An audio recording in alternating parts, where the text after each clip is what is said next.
Daryl. Right up front here. Don, there's some seats right up front. If you want to come up front. Oh, Daryl, there you are. So that's the only person not here. All right, well, I'm going to call this meeting to order. Hold on one moment. All right, get your stuff together. Please don't forget the date. No. Okay. It is July 15th at 6:32. And I'm going to do a roll call to establish a quorum. So I'll start with the secretary. Deborah Mendel. Carol Wu, Korea. Lazof. And we can give it over. Russell Owens, James Moffat. wonderful. Well, the current board is now 9, so there's 2 missing, but we have at least 5 constitutes a quorum. So we have a quorum. Second on the agenda is the agenda review, and I've had a few requests. One, to take off item 6E, so that's been rescinded from this agenda, and maybe it'll be on a later agenda. And the other thing is, Don Nottoli, you asked to speak right off. Under public comments, you wanted to speak right away? Is this where you want to do your agenda? Is that, Sure, if you want to do an introduction. Oh, sure. Yeah, that's what I thought. Okay. Yeah. Good. Well, thank you, Mr. Chairman, and good evening. Pleased to join with the Lock Management Association and certainly members of the public and the community this evening. I just wanted to join the board in welcoming your newest member, Mr. Lazof, who was appointed by the Board of Supervisors a few weeks ago, and certainly joins the rest of you in the responsibilities to go with the association. I also appreciate the opportunity just to offer briefly some comments. I know that later on your agenda you'll be talking about the action that was taken by the board as related to some of the unfinished business, and certainly I'm available in the event that the board had questions about what may have occurred. Obviously, Russell, you and Deborah, James, and others were there, and I'm sure we'll be able to report the action the board took. I would just say, though, that as it relates to that item, I think it's important to note, too, that as this board continues to work with the community, just because the item wasn't adopted in its entirety, I think the opportunity certainly for this body to revisit that, appropriate to the relationship between Board of Supervisors and the L.M.A., certainly willing to entertain that. There were a number of items, I think, that as a part of that package that went before the community and were brought forward, certainly I think makes sense, and would, again, be willing, certainly as representative of this community, but I think my colleagues to entertain certain aspects of that. I think the construct and the constitution of the current L.M.A. board, obviously that was part of the discussion that day, but I do think there are other items that relates to other aspects of your bylaws that maybe you want to reconsider for a future time. But that wasn't my purpose here this evening, as much as to certainly to share with you that on a good news front, in fact, I met with our Department of Transportation staff earlier today and been working with them through our budgetary process, that we have got budgeted for this fiscal year a repaving of Main Street in Locke. So that will... Again, we'll be working with folks as to, what hours are best to do that, what days, and then working around community festivals and celebrations and such. But wanted to know that is budgeted, and they're hopeful that they can do it actually before the end of this construction season. But nonetheless, at latest, it'll be next spring, early summer, this fiscal year. So that is budgeted for. I also wanted to note, because again, I know I've had a couple of responses from a sign that is either posted or periodically posted here about the walkways and to call me or my office. And I would just ask, as a part of, obviously, with your property manager, but certainly you as members of the board, that if you have some kind of condition assessment of the walkways, and I've read your minutes certainly and read those as they come through, but I would be certainly willing to work with the L.M.A. and business and residents of the community, try to obtain some resources to maybe make some of those needed repairs. So I wanted to just offer that as part of my comments as well. So, and with that, I don't want to. You have a long agenda this evening. I'll certainly stand ready to participate as you desire or necessary. But I want to do one other introduction. That is my. I have a recently addition to my staff, Cheryl Veningas, who was my chief of staff for many years and worked in my office for over 20, retired earlier this spring, and so Rebecca Sloan is my chief of staff, and will be available to assist you and the community as needed. And I have her here this evening. She does have another engagement she'll have to leave before your meeting's over, I trust, but will be available, and I know that she's communicated with some of you already, so I wanted to leave you with that. So with that, any questions? If not, I'll take my appointed seat here and be happy to stay around this evening and answer any questions. Well, wonderful. Thank you very much. Good, thanks. Thank you. Thanks. Okay, we're moving to number 3, approval of minutes of November 12th, which was a while ago, 2/18. Has everyone read them? Let's see, a while. Does anybody have any changes to them? Anybody remember them? I attached Anna's property manager report just because they're so thorough and I could never take enough notes to cover everything she says. So just, she pretty much usually reads her report. I'll make a motion to approve the minutes. Okay, great. I hear a motion to approve the minutes. Do I hear a second? I'll second. Great. I'm always confused, Don. Everything on the agenda, according to the Brown Act, is subject to being public comment. Do you allow your minutes at the Board of Supervisors to be open to public comment? Typically, our minutes are recorded in an action summary, and so don't require approval. There's an action summary that comes out that's printed, so we don't actually go through the minutes of our meeting. We have a record, both archive record through the clerk's office, so it's a little different. Than, Well, would we be remiss vis-a-vis Brown Act to go ahead with the vote, or should I open up the public comment?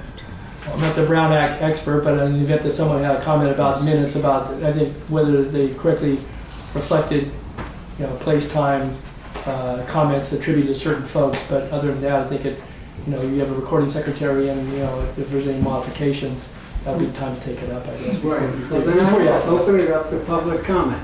Does anybody have any public comment on the minutes? Yeah. I see a hand raised. You speak of a 2019 election within the packet on that, within that November packet. It's on the last page. It says 2019 election. Property owners received email results of the 2019 board election. There were no board elections in 2019.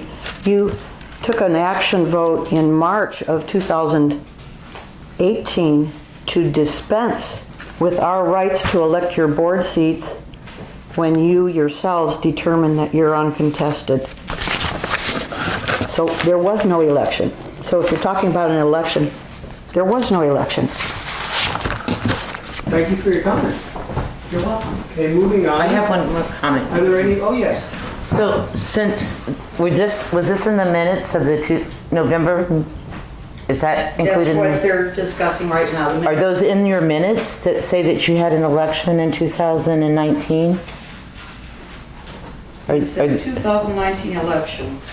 Okay, but are those in the minutes of the November 2018 minutes? Yes. So It's Anna Paveo's report that Ms. Mendel just referred to. so it's not included in the minutes, though? But you can't talk about 2019 and 2018 minutes? The 2019 that's what you call the election that takes place in 2018 for the 2019 board seats. Okay, so... It's for... Okay, so you had an election in November? We had an election process. Okay, November of 2000, okay, so that was for the year of 2019. Exactly. Okay, thank you. There was no election process, sorry. There was not. Please don't speak out of order. You've had your chance to speak. Okay, moving on. Okay, moving on to a vote.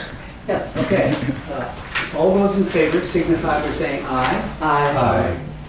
Opposed? Abstention? 2 abstentions. Wu and Lazof. Yes. Okay, reports. We'll start with the treasurer's report, as we always do. And he'll give a monthly report and where the money's being spent. Thank you, Mr. Chairman. So in your package, you'll see our Lock Management Association balance sheet as of June 30th, 2019. And if you go down, you'll see our total assets of $28,774.90. Then you can look on the following pages of where the money goes to during that month. And then on your final page, you will see the current assessments, who's paying and who is not. So that's basically the paperwork there. And then we have our 2019 budget on the final, on the last, next to the last page. And then we have a notice of judgment that came through. All this kind of intertwines with a couple of items here. So that's basically my report as far as the finances are concerned. It's pretty self-explanatory on that. If there's any questions from the board at this point, I would be happy to. Any board members have questions? Yes, I just, yes. When does the fiscal year begin? begins on First, yeah, First. beginning, yeah, first of January. 1st. Now, I want to point out that we don't write checks, that the bills are submitted to an accounting firm, and we never write a check for anything. We sign them after we approve them to pay the bills, mostly for insurance, for lights, for, we take care of the bathrooms. We have to buy all the supplies for the bathroom and clean it. We have to pay for cleaning of that. We pay a man to mow the back orchard. We pay a fellow to go around the whole town and sweep it up and clean it up. We recently hired Anna, which has been a godsend to us because she does a lot of the work that we were doing, and it was unpaid for us, and we were spending, I don't know, 400, 500, 600 hours to run a town. It's not easy to run a town, it just goes on and on. So.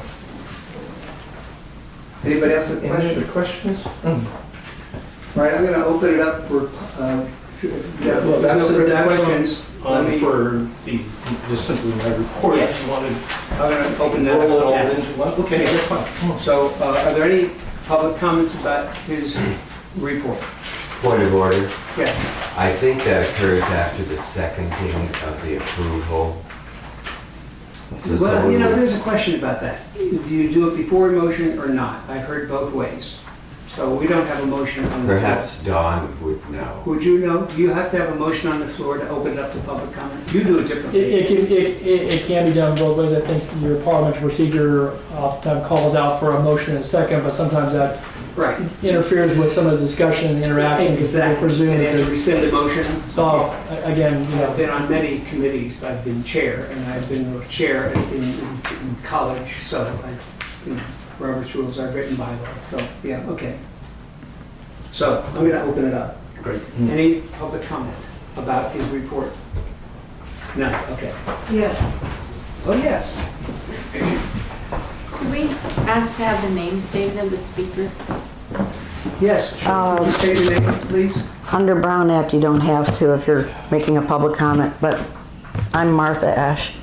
Nice to meet you. The board, common interest developments are required to, under Davis Sterling Act, to send 2 annual reports. I have not received, the wording in your own bylaws is to distribute the summary of the prior fiscal year plus the insurance policy and the procedures, meaning our CC&Rs and bylaws, to all of the assessed people in the town within the first 120 days of your fiscal year. I have yet to receive a budget summary as a property owner here, and I have yet to receive the required distributed, mailed out, proposed budget, which is due by November 15th for the next year. You folks have never done that. You're in violation of those California laws. Thank you. Well, thank you. All right, moving on, we'll close public comment on the minutes and then on the treasurer's report. And now I'm going to go back to James, and you wanted to cover raising assessments to cover increased regular budgeting expenses. Now, we're just talking about this. We're going to talk why, and you're going to explain what's going on. Well, aside from the normal monthly expenditures that we have for cleanup and such, and for H.O.A, which L.M.A has been a huge help for us. That money's been well spent. But for other things that the town desperately needs, like tree cutting, the road repairs on the back, where there's a real problem that we have with dust, particularly from vehicles, garbage trucks, and delivery trucks, as well as just personal vehicles driving on the back section that creates these dust waves. And it's a type of a small particle that becomes harmful to children as well as elderly for any sort of respiratory problem. So we're going to have to address that at some point. So those are just two examples of physical problems that we need to deal with that requires more money.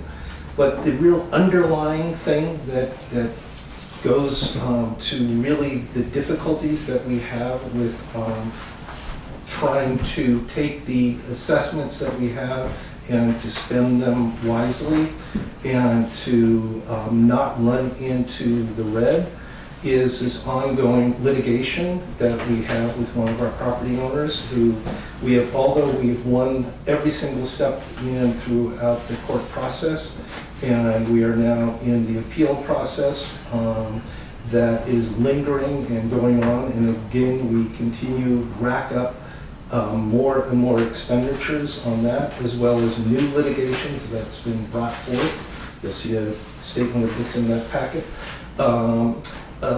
That we continue or having to brought back to court to defend actions that are simply, it's a nuisance in a sense, but this is the legal system and we have to address them and employ lawyers, our insurance companies in order to litigate this for us. Again, every step along the way, we have always prevailed. So the problem is that the money goes out, and it's very eventually. I feel fully confident that we will reap all of our expenditures back. Hopefully, the problem is as you get awarded a judgment, if you then have to appeal that judgment, the amount of money that you then can say that you need to, in the sense, fight that, is not going to be in that judgment. So you're always in a negative, and it's trying to minimize that negative. So that's an ongoing problem. So we are looking at having to raise the assessments. There's, I believe, in order to raise the assessments up to 20%, according to the CC&Rs, it has to be done when we're proposing the budget. But we can raise them 5% of some, I'm unsure of what the phrase is and how that will mean, but we need to start looking into developing a greater amount of money that comes in until we can be awarded our judgments. Hopefully after the judgments are awarded, then we can maybe reduce the assessments. But that is my concern as the treasurer at this point to why that we need to raise the assessments. Any questions from the board or So the board, anybody have any questions? So you're talking about a 5% increase? It's a possible 20% if we have to, if this is ongoing, when I don't think we were in the time frame, if I understand the CCNRs right, that we needed to enclose this into our budget, our proposed budget, but we can do that next November. So if it's only 5% now, or I'm not sure of the wording, it's something that's going to have to be researched, actually a figure amount. Yeah, I read the appropriate bylaw about raising it, and we were limited to 5% of some value, but I could never determine what that value was. Mr. Chairman? Yes. It's in the CCNR's Article 4 under assessments, 4.1B would be estimated regular assessment insufficient in amount. So that is the section of the CCNRs that would apply, and it's, you know, a whole paragraph. So, Right. So we can raise the assessments, but that increase shall not exceed 5% of the quote estimated cash requirement for the fiscal year unless the additional assessment is approved in writing by, and then it goes on to the 51%. Then it goes So to I the think number. it's, So what we're saying is that we as a board can raise it 5% of some number, which we don't figure out yet. And we are, you know, we don't know a lot about when we do this because we've only done it once before. I think we lowered them. They used to be 140 and then we lowered them to 120. And they were 140 and 70 when the L.M.A. was first initiated.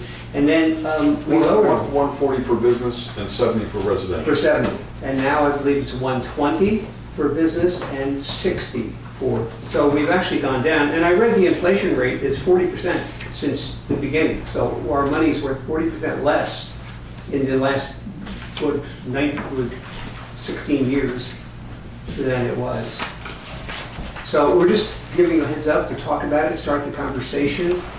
We're not going to act on it, but we're just letting you know, because oftentimes we're told that no one speaks anything. We try our best to inform the public as best we can on social media, with emails, with letters.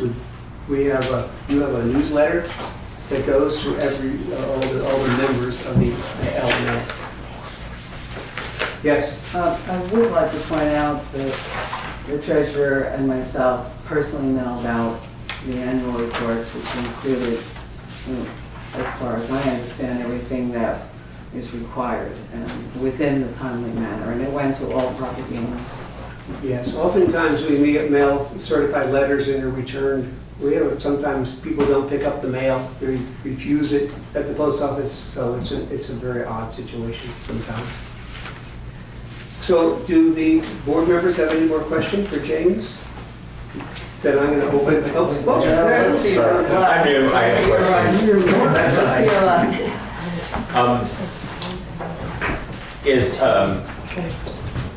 What's your sense of the timetable if we consider raising the assessment? Is it something that we would do in November? Do you think it's something that we would need to act on before then, just to give people a sense of when that action might be taken and considered? Well, it would have to be an action item on to the next, if we have another meeting, depending upon when that meeting is, if it's in 1 month, 2 months, 3 months. It could appear on any subsequent agenda? Yes. Okay. Yes.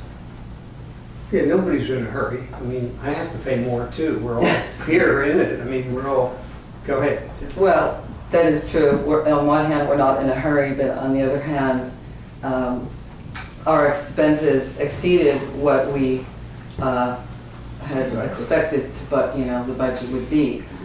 This latest writ of mandate, which is mentioned in the previous months in the November minutes, I mean, that has already cost us thousands, and that was not anticipated. That was not on the table. Right. And then, as Anna has pointed out, and she'll probably report it further in detail, there are elements in the public restrooms that are breaking down, and they are expenses that we hadn't anticipated, coming forward. That already happened, So Right. I would encourage the board to try to get some money to fix some problems. Okay. Well, if there's no more questions from the board, I'm going to open it up for public comment. Does anybody have public comment on raising assessments to cover increased regular budgeted expenses? Oh, yes.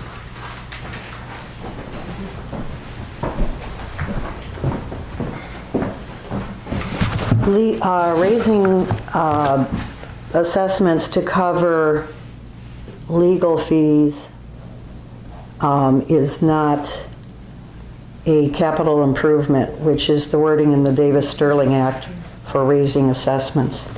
And you're supposed to have a reserves, but you guys decided to take out the cash reserve part of the budget a few years ago to add to your legal part of the budget.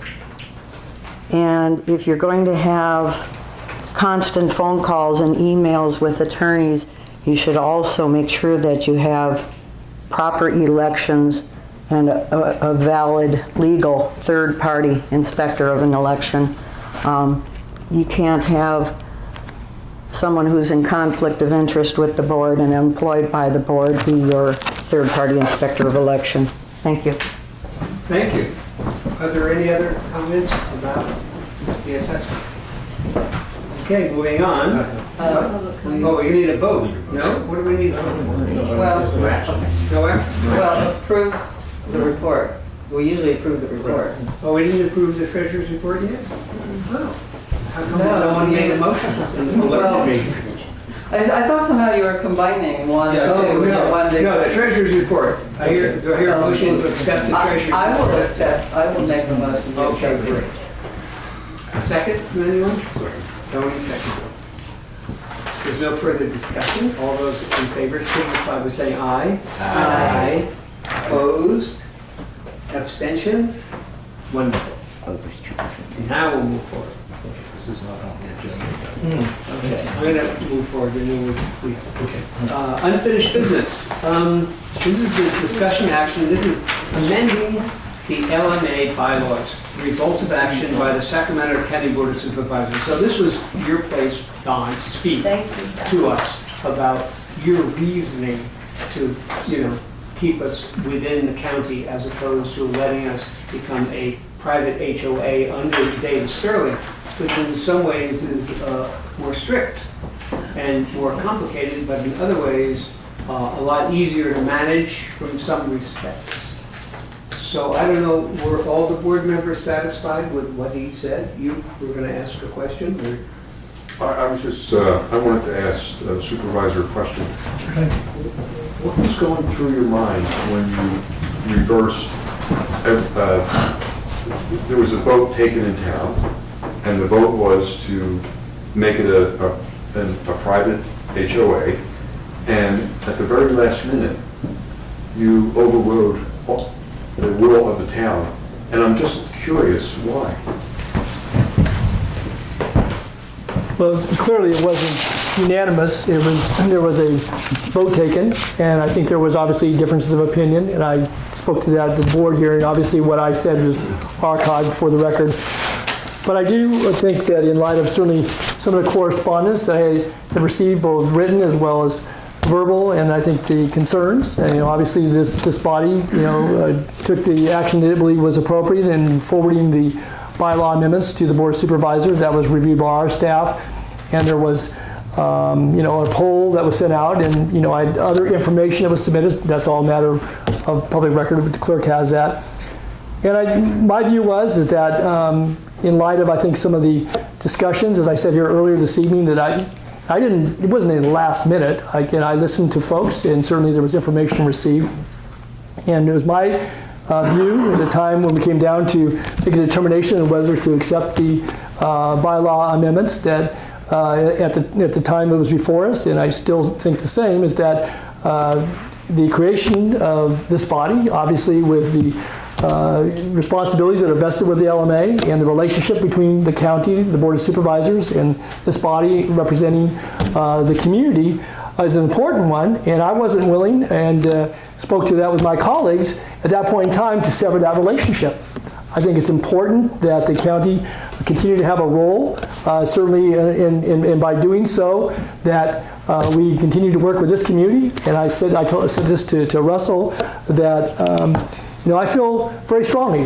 This community is very important, as are the communities up and down this river, as to all the communities I represent. And the vitality and certainly the investment that all of you as landowners, property owners, business owners, residents, and certainly the public interest, the broader public interest about Locke and its history and the culture that's here.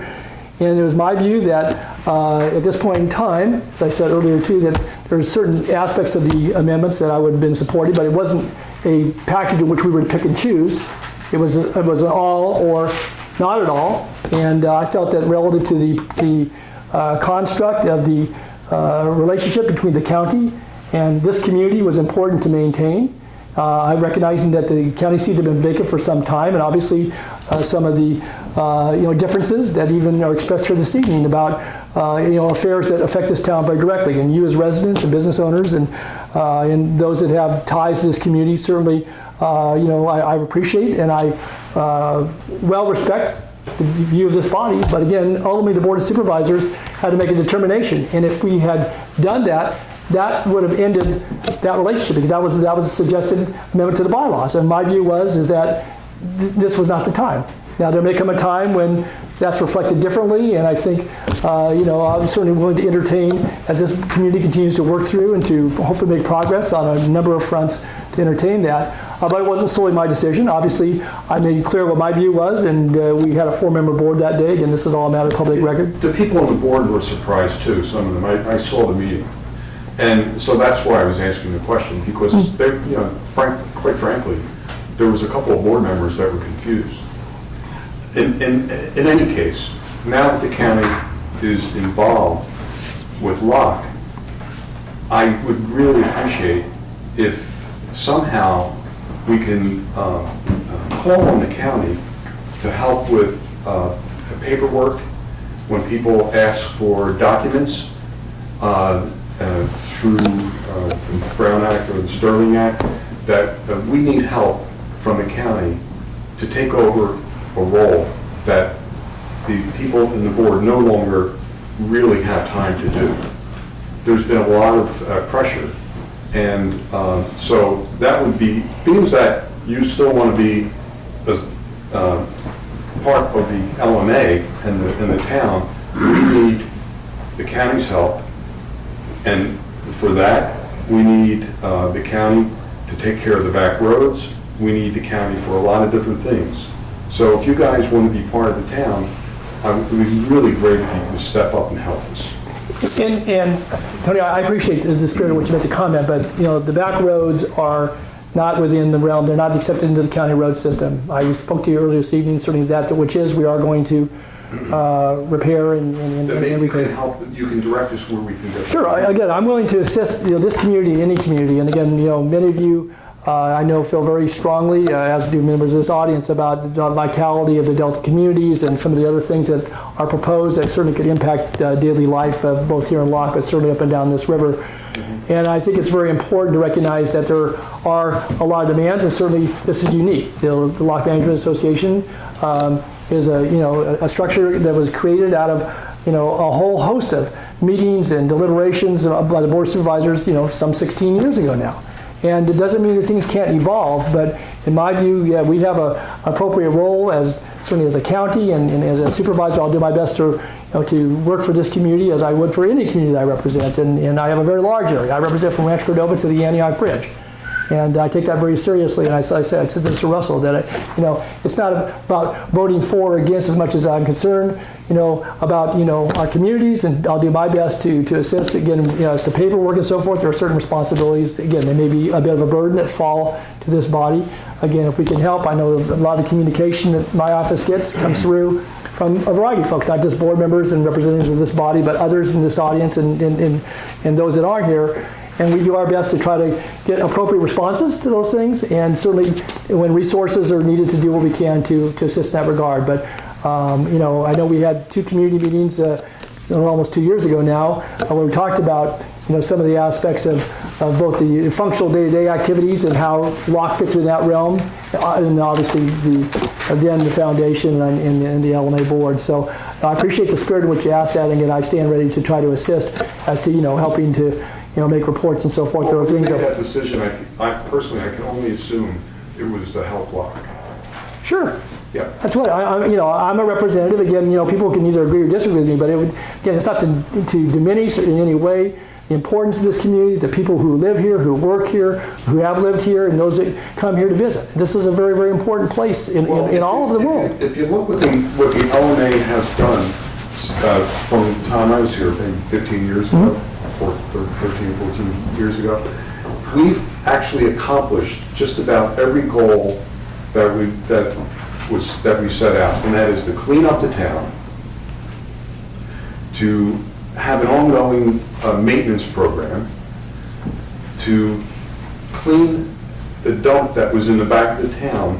There were 4 or 5 40-yard dumpsters that were filled up. It was a dump for the area. That's been cleaned. The gardens are back in running and looking really good. So, and other things that the L.M.A. has done, there's actually not much more that we can do unless we get help from the county, or you can point us towards where we can get funds to do that. But the L.M.A. has really accomplished much of what they set out to do. And I don't discount any of that good work. In fact, give credit where credit is due. And again, I think that you look at a number of the improvements, and certainly the work that's gone on, much which is evident just in some of the physical improvements that you mentioned.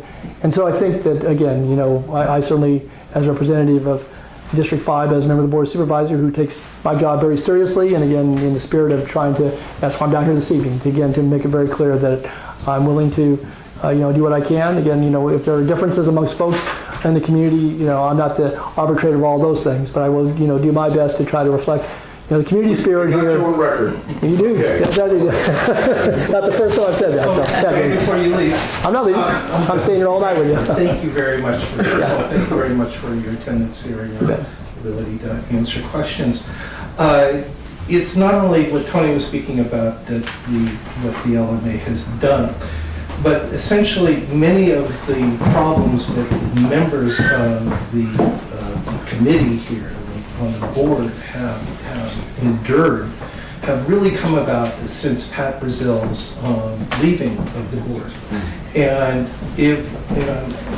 my question to you is, why did it take so long to have a new representative here? The reason is that if we would have a county representative here, a lot of the issues that have come up and have plagued us in very negative comments and outlandish comments, and coming back to before the Board of Supervisors with them, was because we didn't have a representative from your office.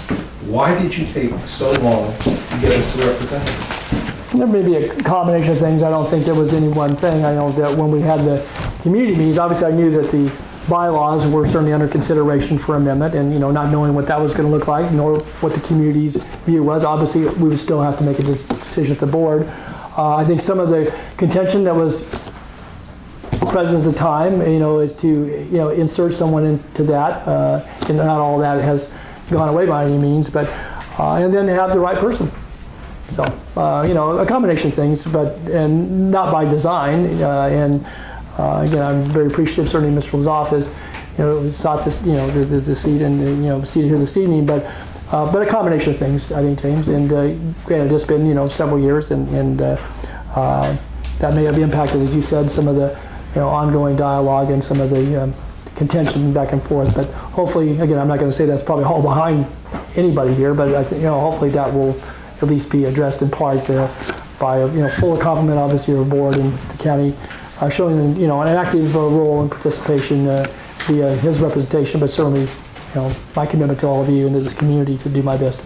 And I maintain that commitment anyway, but I'm just saying I'm here to tell you that this evening. I have one more question. Sure. Is Lynn's a paid position from the county, or is this strictly a volunteer position? Nope, he's volunteer. Great.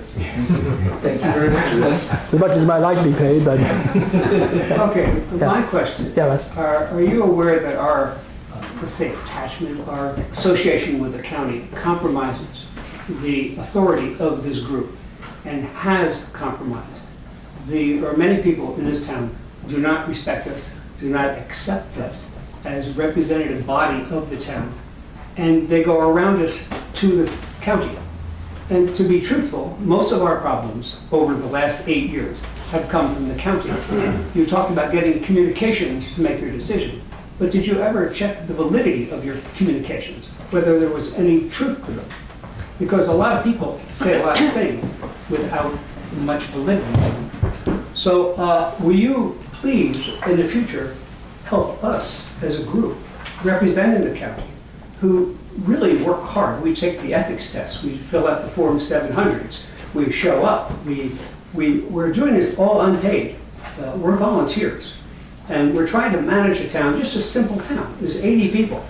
And unlike something like Citrus Heights that may have a group like this, where there's 30,000 people, we're talking 80 people. So after a meeting, we have to live in the bathtub close by. It's a whole nother way of being than using, we don't have a sheriff standing as most meetings do. I watch a lot of meetings on videos. They have a sheriff there, like we do tonight. Luckily, it's very nice to have him here.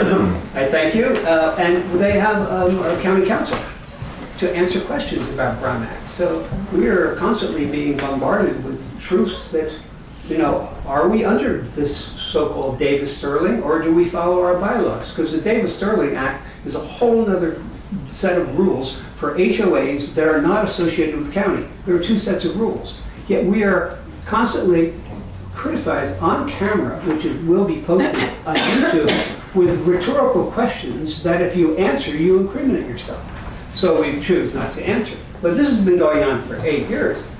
And, you know, it's a little tough to go on social media and see these horrendous things being said about us. And we're simple people. We're provincial, naive volunteers who show up, except for Jay, maybe he's a professional, he's in the state system, but I mean, we're just nobodies trying to run a small, simple provincial town. So will you help us? Just to finish, when you started us, you never gave us Brown Act, you never told us about it, you didn't teach us how to run meetings, you just let us go. And we've been fighting the county the most. People have written letters to the health department, the building department, the zoning department, the grand jury, HUD, Fair Political Practice Act. I'm skipping 5, and multiple occasions. And the secretary has had to answer, research the accusations against us as a group, and answer the DA 3 times questions from the county. So we're in a constant defensive, we're never in an offensive, let's get stuff done. This is a fun little town. We all have a great time in the back. There are a few people that just take it down, and they use the county effectively because we're attached to the county. That's why personally, I was looking forward to being a private organization. Then we could have our own meetings with members. We could not be shown on TV because Davis-Sterling is very conscious of the social media. They realize that social media can be used as a weapon. But we're stuck with social media. We're stuck with people who come from other states and stand up and don't have to tell us their name and criticize us on camera. That's posted, again, for 8 years. So I'm just saying, kind of at the end, and I don't know where you will find the human resources to replace this group in this town. So I'll just end with a request. Please help us, back us, stand behind us. We're your creation, we're your baby. So please, help us. Well, Russ, I think again, you know, obviously, you know, a lot of things embodied in your comments, and I'm not, you know, asking you to respond to all. I would just say that I would not consider you to be neither naive nor nobodies. I think again, your willingness to serve, whatever this, you know, whatever the situation, certainly shows a desire to represent your community. And yes, you know, Brown Act is used a lot in commentary, but it does require public meetings and allows for members of the public, whether they be from the press or from out of state or from the other side of the ocean, to come to your meeting and to be here and to be present, and obviously not to interfere or interrupt the conduct of business on behalf of those that you represent and the responsibilities that the L.M.A. as a board has. And so again, I don't think that I've ever not indicated my unwillingness to work with this community. And what information I get a lot of correspondence every day. I get multitudes of emails, a lot of information from different folks. Yeah, it's my responsibility, and I stand for election every 4 years as well. And so if people don't like the job I'm doing or don't believe I'm doing it appropriately, you're free to choose someone else. But my point being is that not an easy job, and right, no compensation that comes from this, but nonetheless an important one. And again, obviously those of you that serve have sought it out, and I commend you for that. And nonetheless, I think there's a lot of work to be done, a lot of work that's been done, to Tony's point earlier.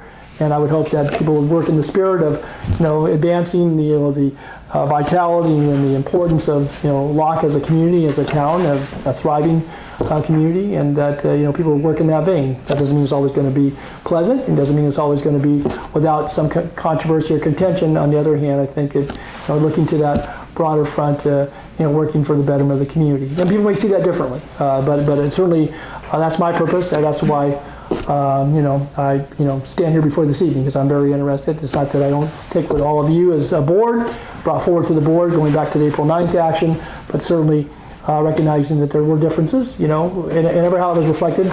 Again, my comments were very public, and whatever my fellow colleagues may or may not have seen in that was entirely up to them. There were 4 of us that day that had to weigh in on it. But bottom line being is that, I think continue to be willing to, work with this community, and recognize there may be voices with different opinions, try to advance hopefully the goals of a community at large to have, a good quality of life down here. Thank you. Thank you. Oh, Glenn. First, a couple of thank yous. It's good to see so many people attend. You mentioned there were 80 people. We've got 15 here. That's really great. Yeah, it's true. It helps me feel good about volunteering.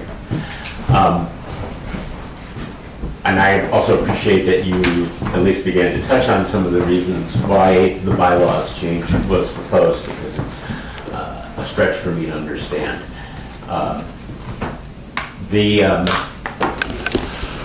Though I'm a county representative, you might be surprised to hear that ultimately I do favor local control. However, higher than that in my hierarchy is transparency, public meetings. I've worked with public agencies a lot. It is a pain, like the ethics class that we took says. Yes. You wouldn't have boards or elections if it was about efficiency. It's a very inefficient way to do business. An authoritarian government or a company that you own yourself can be very efficient, but it's not how we choose to govern ourselves. So hopefully I can help a little bit with that. Sometimes it's just a matter of being patient. I work for large agencies that have struggled with the Brown Act, and for elected boards that struggle with it, and struggle with the Public Records Act. So I appreciate it, but I'll tell you that I don't see this many people attending, even though they're much larger agencies. So this is good. There were a couple of things in the bylaws that, and I know the bylaws aren't on the agenda, but I think it's something we should talk about at some point, because they speak to our philosophy, whether the county is with us or not. They speak to our philosophy of how accessible we are to the members. And I'd like to see some attention to that. Down the road, as those things are added to the bylaws, as we learn to practice them, because it takes practice, I would I think that not just myself, but others in the county would smile favorably on that change. But there are some things, definitely those changes in the bylaws I think would be important to me, to see that commitment to transparency and member participation. Thank you. Anyone else? Jay? I think from my perspective, the most important resource that we can benefit from would be easy access to county council. I know in my day job, I manage the activities of the state commission, and more and more and more we require the opinion, the involvement. I'm sorry, we can't hear you back there. In my day job, we rely more and more and more on council to keep us on the rails, and it also gives us, once we have the guidance of council, then we know that we're operating correctly. And I think it comes with a lot of authority. And so that's all. I know that we have been able to consult with county council at times, but I think I just have always wanted to know that we can pick up the phone and talk to county council. That's all I'm going to say. Yeah. I want to be able to dial and talk to county council at any time, or have the board, not so you don't get 5 people calling at once. But, And Don has offered that, actually. that's great. I didn't know that. Yeah. And it might be helpful, this goes entirely to your point, but again, a lot's been said about the Brown Act, but the aspects, and I think some of you have spoken to it, of not just conduct, but certainly things that, are good practice, and whether they, we make us feel uncomfortable or not at times, they're important. And so, again, if that would be helpful for, again, your time is valuable, but rather than just do it individually, you could have somebody could do, a brief workshop, maybe even have county council come down and talk about that.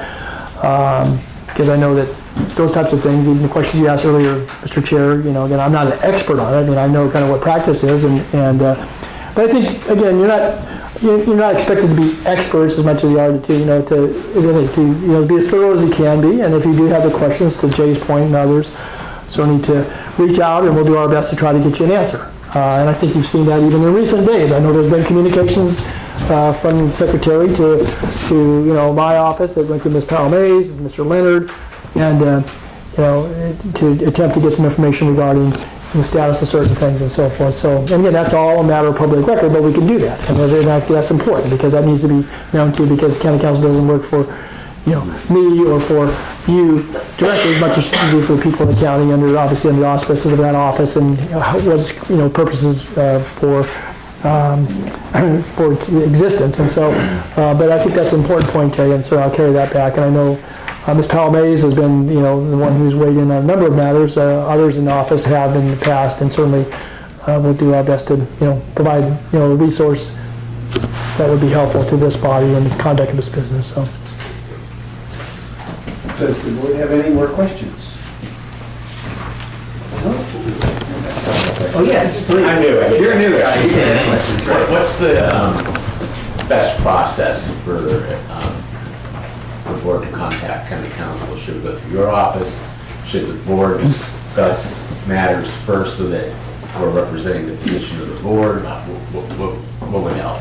Yeah, just responding kind of off the cuff, Glenn, I think fair question, and one, I think certainly in writing, which that's helpful because then that can get transmitted to the appropriate hands. I think that if it involves regarding a board action, again, kind of the collective body, that would probably be the best way. I mean, if there's something comes up, there was a question waking up the other day about the status of the nonprofit and how that was called out for, and that information went through, and June L.M.A. reviewed that and responded based upon information that the county had available with the 2003 and the 2008, I guess, amendments to the bylaws at that time. But I think to your question, it would probably be certainly in writing, and then if it's something that involves a whole board, I think, again, going to your point about transparency, if it's something's discussed here, there's a question, and if something were to arise that were of an urgent nature, obviously you can pick up the phone, you can reach out to my office or to county council, and they're doing some reassignments within the offices of the county council, so I don't know whether June L.M.A. will continue to be the contact person, but we have that available, and I think that She's been pretty thorough in her responses, whether people like the responses or not. I mean, again, I think she's been pretty thorough because she's heard from folks here as well as in the audience, and information that comes through my office, irrespective of who it is, if it's of a legal matter that seems that it needs to be attended to, we'll make sure the county council gets that and try to get the appropriate response timely back to folks as well. So I think your point was one, if it's a board matter, probably run through here, and then that's reflected in the minutes, and that information then can be transmitted, and we'll do our best to get a turnaround that's timely. Cool. Anybody else? Any questions? Tell you what, I'm going to open up the public comment. Okay. And if you're standing there, maybe you can answer the public comments. I'll be happy to do that. Any public comment? Okay. I'm sorry. So Lisa, I'll just ask now, in Contra Costa County where I live, and I've been on boards and commissions where we didn't have an attorney present, and there are times when we actually went to the district attorney to ask them about brownout situations. I don't think Sac County, your district attorney, do they take questions about the Brown Act? Because Contra Costa County will, the district attorney will. I don't know, they'll always take questions whether they would feel they would appropriately respond. Okay. I know that if there's concerns about violations of the Brown Act, the DA can look at. Right, but we would do it before. The board would send the questions to the district attorney to see what they would comment on it before there was an action. So, and they would give us information on kind of how to proceed. The Fair Political Practice Commission, the same thing. If you think there's going to be a conflict of interest, you can call them and contact them, and they'll, will help you work through it. So there are resources available to you, to follow the Brown Act. I'm here tonight, and I'm really excited about Glenn's appointment. I think it's a monumental step to LOC's future, to continue providing unique experience for people that come and visit us. It's a step to ensuring public safety and to increase your land values. It's very important that Sac County stays a part of this. Don's commitment and his offering of the county's help to resolve like crumbling sidewalks, walkways, and the drainage is rare. Okay? It's real. I've worked with Contra Costa Board of Supervisors. It's really rare that a board member would come to a meeting like this. My understanding that this may be Don's last term, folks, okay? And I truly feel that the next supervisor probably won't even know where LOC is, nor do we have a large voter base down here. So it's really fortunate that whatever you can get out of the county while Don's here, you do it. So we all know that we have barriers, okay? I'm sorry this happened to this community, but it has, and it's almost impossible for some of us to work together. And it's unfortunate because we do all have the same concerns, but it's just getting us there. I gave up going to meetings a long time ago because of the lack of transparency and the issues about the Brown Act, and I just thought I'm wasting my time. So, and then the meetings became a thing of the past, like you haven't held meetings for almost a year, and that's a slippery slope to go down. And it was concerning. So when I saw the memo from Don stating it's imperative that the L.M.A. comply with the Brown Act, conduct regular scheduled meetings, notice and agendize, and this is to remind you guys that you are a public board. I know you have that weird split. You're public, and then you've got this weird common interest development thing going on. And so you're collecting money from certain members, but if you want the county money and the county help, you've got to stay with the county. No one is going to help a private homeowners association fix sidewalks, fix drainage areas. The county, there is a reason, I live in an unincorporated area. We have a BIMAC. We don't have an H.O.A. But, those are who we go to. We go to the county offices and ask for help. You're really, common walkways, common areas. You have a defined area. You don't have all the areas. The county has jurisdictions over a lot of things. So, having Glenn seated tonight brings this community opportunities and public money. But, the trade-off is that, you gotta comply with some of the stuff that has been a struggle for you, but there is help out there to follow it. It's just you got to have the will to follow it, because the public money is what built this parking lot and the restrooms. And when you take public money, you have to have transparency. Okay, so the transparency is really important because you're dealing with public money. So that's the trade-off. So I suggest on your next agenda that you start appointing some ad hoc committees and involving some of us that, haven't been, going. We'll try our best to all get along, but you're gonna need the help of other people. You're gonna have to reach out to other people. So, and let's see what we can accomplish. Thank you.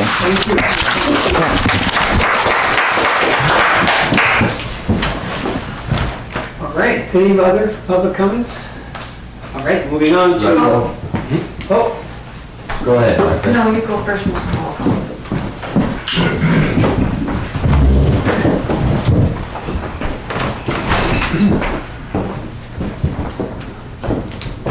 My name is Stuart Walthall. I'm chairman of the L.M.A Foundation. Might be a little bit of overlap here between the L.M.A Foundation and the L.M.A, but when the bylaws for the L.M.A Management Association, the amended bylaws, were submitted to the Sacramento County Board of Supervisors, so was the L.M.A Foundation's. They were both agendized at the same time. And welcome, Glenn. I'm glad you're here. Personally, I'm glad the county is still associated with the L.M.A Management Association, which is kind of interesting because the L.M.A Foundation worked since 2017 to disassociate ourselves from Sacramento County and to not be under the purview of, well, anybody that controls your bylaws controls you. They'll determine the number of your board members, the duties and the responsibilities, ultimately what you do. The L.M.A Foundation didn't need that. The reason that I'm glad that Sacramento County is still associated with the L.M.A Management Association is I see what's going on. I see all the work that you guys have done for all these years, and I see you getting more and more burned out. I see others in this community not willing to step up and take your place. And to be honest, I think down the road, the L.M.A might even change dramatically. And the L.M.A Foundation is dependent on the L.M.A Management Association for our festivals, anything that involves common areas, Main Street, anything the L.M.A Foundation does to improve the town physically, or to purchase buildings and to fix them, which is, on our plate, is going to have to go through the L.M.A Management Association. So that's the stance of the foundation. By the way, just in case some people are not familiar with what happened, the Board of Supervisors did approve the L.M.A Foundation's amended bylaws. We're now free to operate as a traditional 501c3, and they did not for the L.M.A, thus removing any question regarding the L.M.A Foundation being subject to the Brown Act, and also reinforcing the fact that the L.M.A Foundation and the L.M.A Management Association are two different entities. So as soon as we get through this Martha Esch lawsuit that's suing us because she's saying that we are one and the same, that the L.M.A Foundation is the same as the L.M.A Management Association, then it's going to be much easier for us to proceed with, for instance, purchasing buildings that we have on the table here. And who knows, maybe being able to step forward and do physical things to benefit the town that you can't do right now. So thank you. thank you. Thank you for your comments. Any other comments? All right, I'll close the public comment. I have a comment. I wanted to ask if this board is clear that, are you an HOA or a CID? Because Mr. Motlow and Mr. Ooms have both referred to it as an HOA during this meeting in the beginning agenda items. So are we an HOA or are we a CID? Which one? Point of order, I don't. Yeah, that's not- we don't answer we're questions. talking You don't about answer questions. Bylaw change. Yeah. That's the way we let's- do it. You ask Okay. political questions that we like. Okay, I've submitted 15 public record requests that you continue to stonewall. Point of order, that's not Yes. the subject. Okay, this is my, About the bylaws, and The bylaws, that's what you're. we're on item 5A, amending the bylaws. okay, before you, okay, in March, having to do with amending the bylaws, in March of last year, you made an action vote amending our election, our rights to elect your board seats when you yourselves determined that you are uncontested.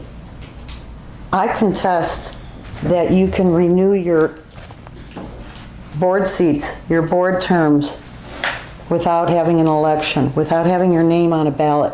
Point of order, we're not talking about elections. Elections. Martha, Yeah, we're talking about. You said bylaws. Bylaws. It's Okay. about the action taken at the Sacramento County Board of Supervisors. Don Nottoli's. I want to thank Mr. Okay. I want to thank Mr. Nottoli for taking the action that you did to stay involved and not send us to a private group that hasn't held valid elections since December of 2009.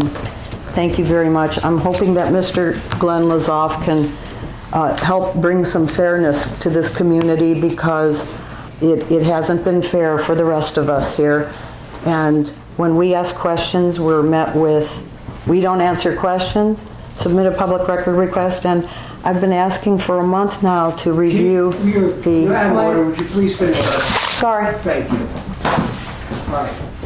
We're moving on to new business, which has already been done, and it's an action, and that's we thought we were going to seat Glenn, but he was already seated, an appointment by the county is a seat. So we're going to move past that. Although, because it's on the agenda, I'm going to ask for public comments on that, because he's already seated. Nobody? Okay, great. The other thing we're going to do is, part B, is actually, we're going to confirm that the confirmation of the historical representative seat, which is held by Jay, and you have suggested in the past that you will resign. Are you going to stay on to the 220, or are you going to You guys beat feet? They can start treating the historic fabric of the town correctly. Well, we've tried, but No, once I- again, the county hasn't helped us. My plans right now are to stay. Oh, they are to stay. Okay. Well, at least, you know, In your in the term, near term, you know. Yeah. your term ends Oh, in 2020. So. That's when your term- what time, in the spring, End of the year, in End of the year. 2020. end of 2020. Yeah, end of 2020. So, give us a heads up, maybe? Heads up, So we if I'm can gonna begin, so resign. if you need to resign earlier than that, Right. so we can begin a search for someone as qualified as you. Now, let's look at least through the, through this year. Well, thank you. Does anybody have any public comment on him? Yes? I've asked in the past, I've asked in public record requests, and once again, I'm met with silence, asking who Mr. Correa's, or which historic organization or nominated you in the first place, because you've never, We don't usually answer questions. It's a comment. we don't answer questions. That's what we've always gotten. You've never been appointed by an historic representative. I've spoken with Carol Rowland, Nowie. The reason we don't answer questions is sometimes we get long, drawn out, 20-minute conversations with a person. So we just take their comment and we will talk about it among ourselves afterwards if we feel it's important. That's why we don't. Just a point of order. Go ahead. I've spoken with, Talk about it amongst ourselves. Right here. No, Yeah, right okay. here. Amongst the board. In a No. public meeting. In a public meeting, of course. that goes without saying. Can I finish my public comment? Do I have permission? Thank you. I've spoken with Ms. Carol Rowland Nowie, who is, works for OHP. No, she doesn't, but. Well, she did, anyway.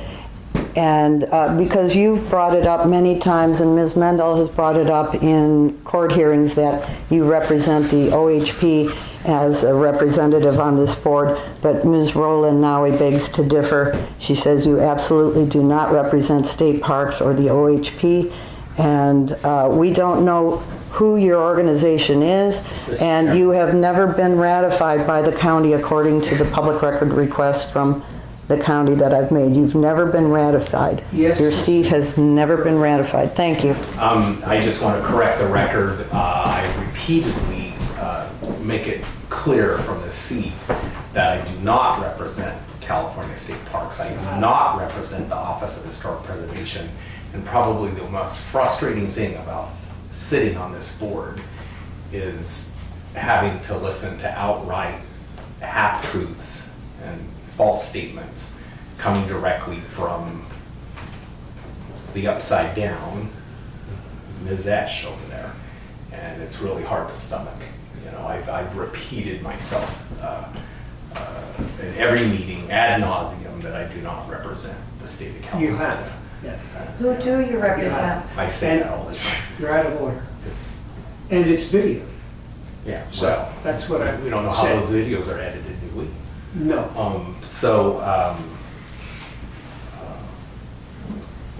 Anyway, there you have it. Yeah, thank you. I think it's public. Thank you. It's clearly in the, I think there's documentation that proves who I'm sitting It's- for. It's been so long, I'd have to go back and research. That's Yeah. It's been a while. And I assume you're That's involved with historical. many historical societies.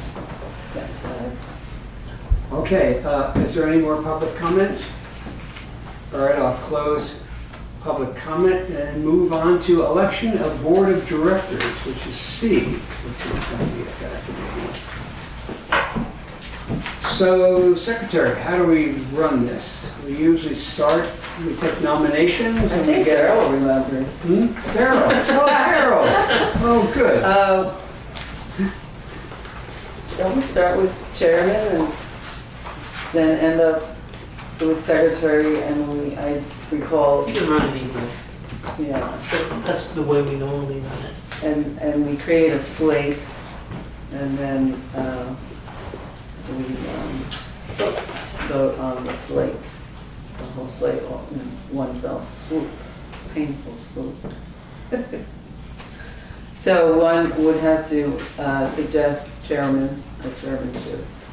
All right, we'll start with the chairman. Do we have any nominations for chairman? I'd nominate Russell Williams for chairman. And I would say no. Oh, I don't want to be chairman. Yeah, it's enough being a target. Any other nominations? Is one allowed to nominate themselves? Or volunteer? I mean, not that I hear, any end of that, but I'll nominate our newest member, Glenn. I will decline. I'm new. I have a lot to learn. And we'll be happy to step up at some point. I'll I nominate feel that I have learned something. Chairman? All right, so there's no one for chairman. Just for everyone's knowledge, that if there is no nomination and no one is elected at this point in time, at this meeting, we will continue in our positions. The bylaws state that we don't lose our positions until we find a new chairman. So I will have to stay as the chairman. so you're like an indentured servant? I'm an indentured chairman. In violation of the 16th Amendment, huh? Yes. How many vacancies are there on the board? Well, as far as I know, one commercial. We just, just the one commercial. Well, there's also two Chinese American associations that declined to sit. I I didn't mean to get us off topic. The reason it's relevant is if there are seats and we don't have turnover at officer, perhaps that's one way to get some. Yeah, Well, we have 13-member board still in our bylaws, so we're working with 9. That's the difficulty. And the difficulty is the town doesn't have the human resources really in a way. There was a lot of people, a lot of interest. And to be blunt, no one wants this job. It's not nice to be in a position to be attacked verbally. People are afraid. They've said it to me. They're afraid to be on the board. They're afraid to counter certain people in this town because they don't want them harassing them. So that's why we're left with us who are, I don't know, brave enough to stay here. Or naive. Or naive enough, exactly. Pick a word. well, at the moment, Brock Alexander is vice chair, and he is not at this meeting. We have an open commercial seat, which is on our agenda It's coming to up discuss next. To fill this commercial seat, which is next. Okay, but right now, So there's- okay, so no one was volunteering to be the chairman. So now we'll move to the vice chair, which of course is Brock, and he's not here. So I'm gonna pass by it for the moment. And we'll move to the Treasurer? treasurer. Okay, do we have any nominations for treasurer? I would nominate Glenn. And I would decline. I pledge I will step up after I get my bearings, but Okay. And James, are you willing to remain treasurer? No, in fact, in your packet, I submitted a resignation letter. 6 more months, James, come on. No, I am tired, like Russell, of the verbal abuse, the lack of support in this community from a number of people who always seem to look at the negative rather than the positive of what we're doing, as well as many of the other members, for whatever reason, choose not to participate. To become on the board, to do the work that Debbie and I have done. We have spent hours and hours and hours of our time trying to make this a better thing. We have recouped over $10,000 in delinquent assessments. We still have property owners who are not paying their assessments. They're still going back to court. I am sick and tired of doing this job for the lack of support that we have. Chair, can I just, I'll make a little Sure. statement here. I think, maybe in the spirit of the day, Supervisor Nottoli's here for the first time since I've been on the board. Right. I'm hoping that maybe in some ways this is a little bit of a new day on the board. A little bit about, New day, a new start, day, a new beginning. okay. So give it a shot for a little while longer. I understand your sentiments. Well, He's not by default though, because I'm an indentured you're still servant. gonna- I still have to do this, but I'm not. Well, when you said you were resigning, you meant you were resigning your position as officer of treasurer. You That's weren't correct. resigning I'm still from the keeping board. my seat on the board. I Okay. still believe in the board. I'm just really tired of doing the grunt work of being treasurer. Tell me, can I nominate you to be the treasurer? No, I'll be out of the country most of the year. That's true. Okay. But you'll be coming to meetings. I'll fly in just for the meetings from Australia. On your private jet? Just teasing. Stand by. All right, well, we'll pass up on that, and the left is the secretary. So, this is going to be a full slate. Go ahead. Anybody want to nominate anyone for secretary? Debbie's the current secretary. Well, I'll nominate you, Debbie. Why would you just be so cruel? I didn't nominate you for treasurer. Yes, you did. You implied it. Well, look, here's the problem for me.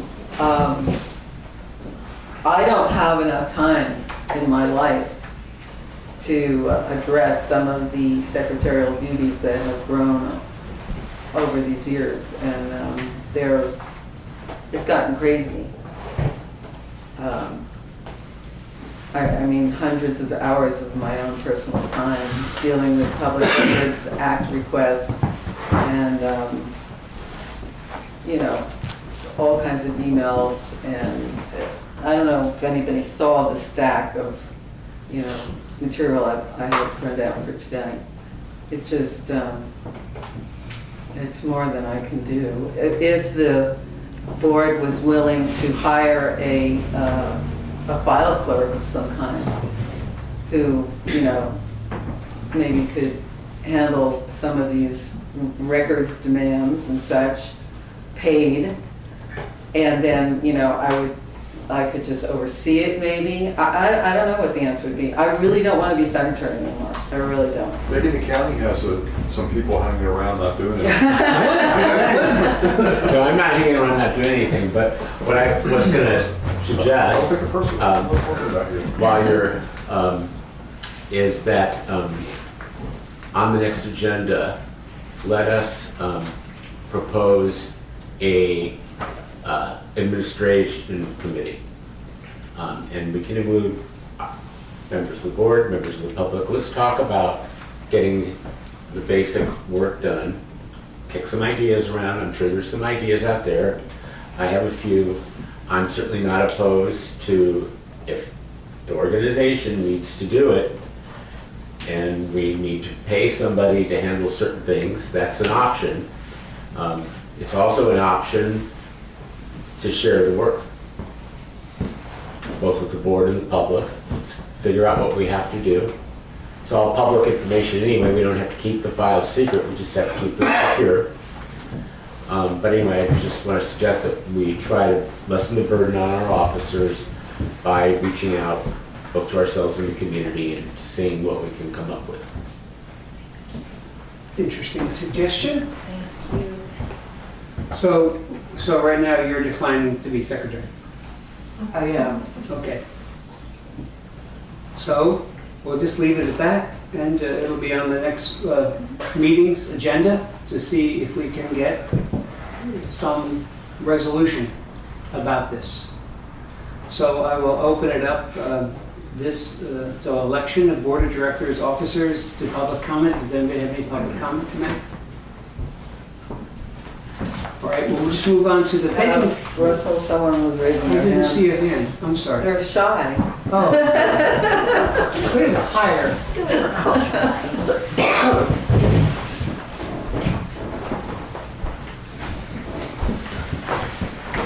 My comment is this is what I was worried about.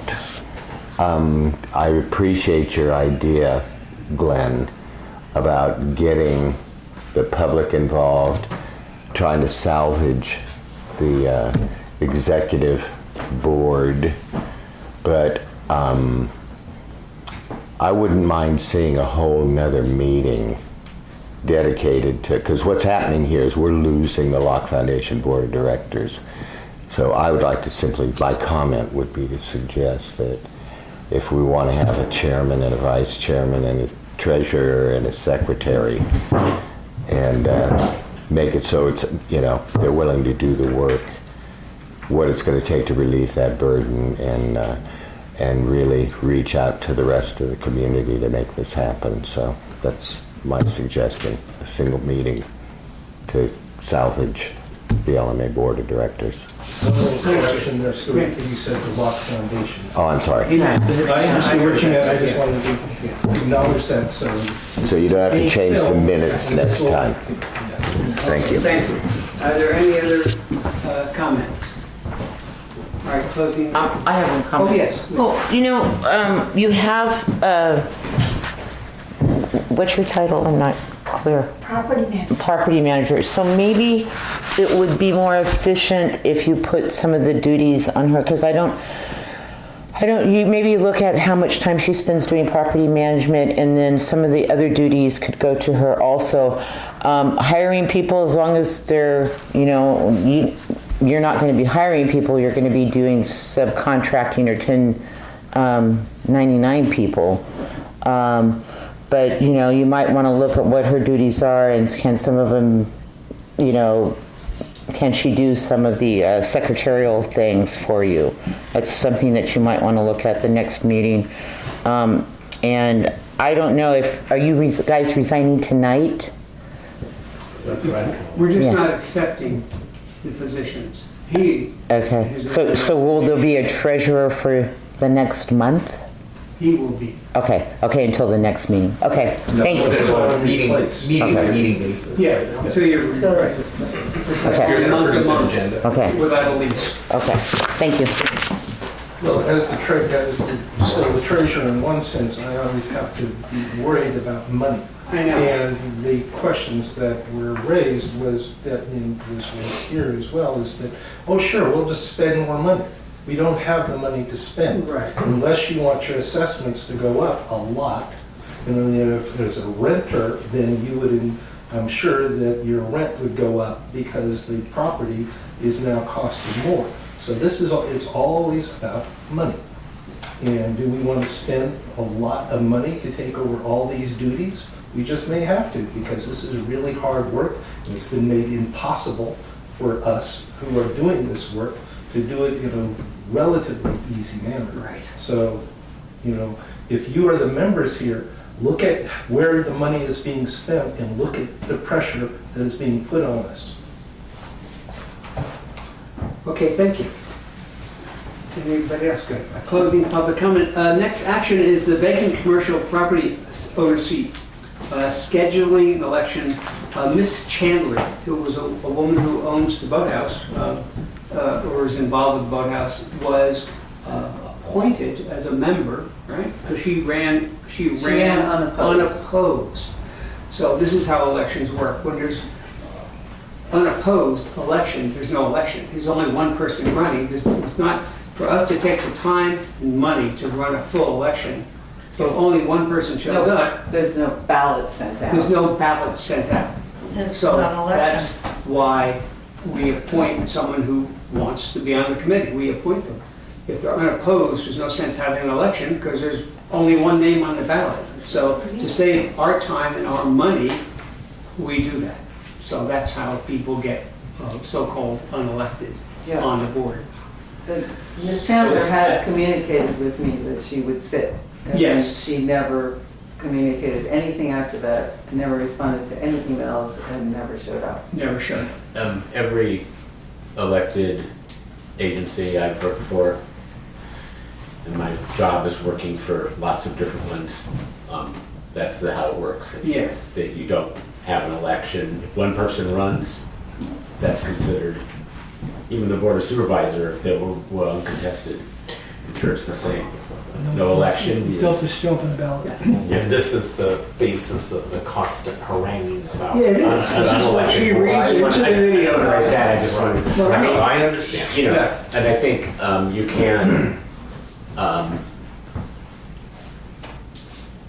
think, that's one of the things that we rely on our public for.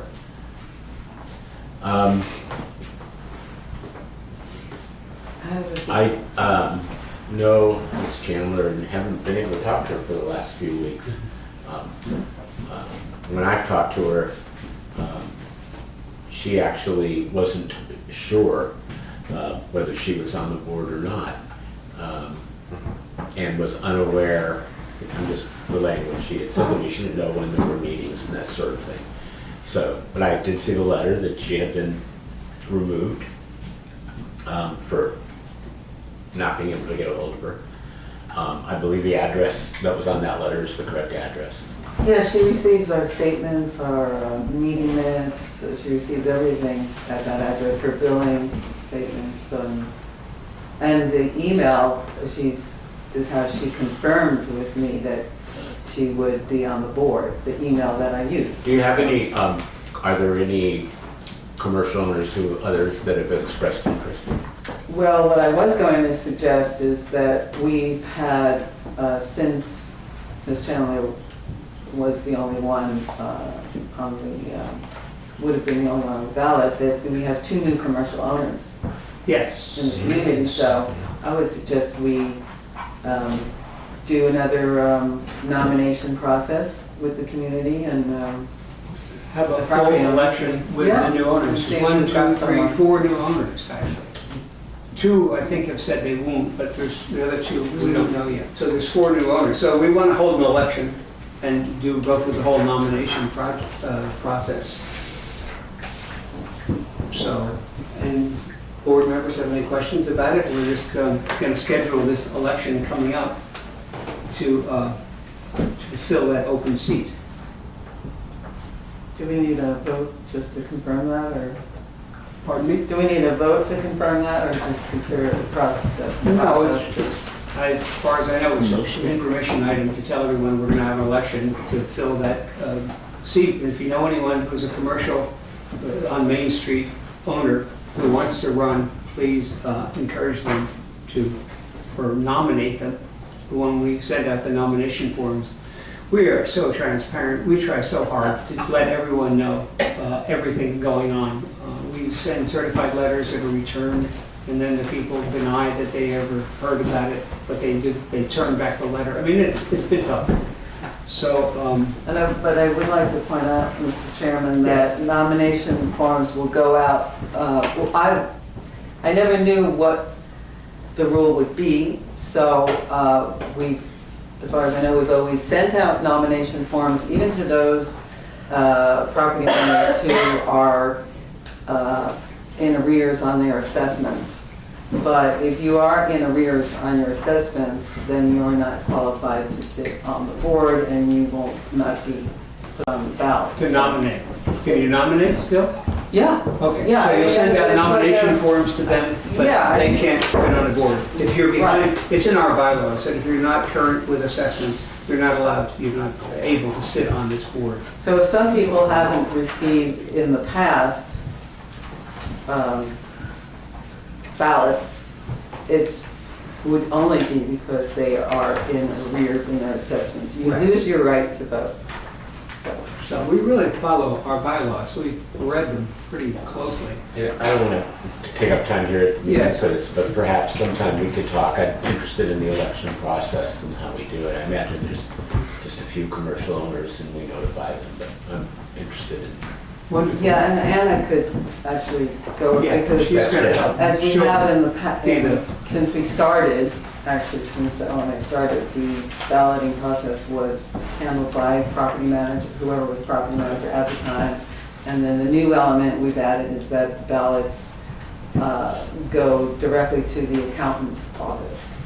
And they're not picked up by our property manager until the day that we count the votes in public. And we're trying to regulate it. So, okay, any public comments on the vacant commercial property owner seat? Oh, yes. I believe it was about a year ago. It was August of last year when you held a meeting. Both Ronnie Maiden and myself nominated Lisa Kirk to a vacant, to represent a vacant property owner seat. And if you read your bylaws, you will see that it says representative of commercial property owner. It doesn't, and it's not supposed to be, and there's another bylaw that says that the people sitting on the board representing commercial property owners shall own no property, it says. So there's not a requirement for the people sitting on the board to represent the property owners to be property owners themselves. They can be a representative. And this has already happened on your board, if you recall, Bubba, the bartender for L.M.A. He didn't own L.M.A, but he sat on the board. He was nominated, and Mr. Mike McCune, he was nominated by, he was in a position without owning the property. The LLC, Aspen Pines LLC owned the property. Mr. McCune's name was not on the title at the time that he sat on the board. So read your bylaws. Thank you. I would like to nominate Lisa Kirk to represent my interests in being a commercial property owner. Please sit down. Was that true that I think Bubba did own? Yes, he was the owner. He was the owner of that. Not always. No, at the time he served. At the time he served, he was the owner. And the same with Michael McEwen. He owns He had a private, what they call an LLC, which is limited liability corporation with a different name than himself, but he was the owner and the legal representative of that building. That's why he signed on. We could, just a public comment, we can look up to see if Richard was actually the owner of the property when he served on the board. He owned the business, but the property's never transferred from the Giannetti's. Okay. Thank you. That's good. Yeah. Okay. Any other public comments? Okay, great. Thanks. Okay, the next one's off. We're moving on to property manager report action. Oh, you've been so patient sitting there. We really appreciate Anna. She's amazingly intelligent. She's social media savvy. She gets things done. She listens. She works hard. She really applies herself. And it's been wonderful to have her as a town manager. Take a lot of the weight off of the person I live with, who's been the secretary, who's exhausted trying to follow all. For example, like if the bathroom sink goes bad, or with the lock, we couldn't get the lock. Well, she's out there at 8 o'clock in the morning, where's the locksmith, who doesn't show. So she comes home at 9. The next day, he doesn't show. The third day he shows, they have to talk about how to get the lock fixed. I mean, she had like 10 hours on how to get one lock on one bathroom fixed. So it's a lot of time, and that's just one example. I mean, a lot. So anyway, Anna, not to interrupt, go ahead. Thank you for your time. I'll start with just giving an update. I'm Ann Pavazin, property manager of LOC, for the LOC Management Association. Little update on general common ground issues recently. In order to ensure that we're keeping up with overgrowth around LOC that could pose a fire danger, I've been working closely with Chris Spencer to make sure that the weeds are kept down on common ground. Since the last meeting, we've undertaken multiple small projects in the community garden, parking area, public restrooms, River Road Boardwalk, and Main Street. We've also gathered contractor bids to address some of the larger issues in LOC, namely the condition of the gravel road behind Main Street, the sidewalks on Main Street, and for some smaller issues with the restrooms and parking lot, hopefully those can be addressed shortly. We continue to see litter around LOC where the paper plates and newspapers that LOC's cats are daily fed on then blow around town, and I'd like to request that non-disposable bowls or plates be used instead and then reused. We also continue to see encroachment on the roadway on Levy Road that is full of personal belongings, as well as in the sidewalks at the south ends of Main Street and River Road Boardwalk. There is a new code enforcement agent following up on those locations. Also, for a time this past spring, we were getting a lot of barking dog complaints, but I haven't heard as much about that recently. I have, however, received multiple complaints that 2 dangerous dogs that are not allowed to leave their enclosure on Key Street have been seen being walked around town. We have video of this also, so I'll be working closely with animal control to follow up on that. We have had some refuse collection issues, including the public restroom refuse and the common ground waste.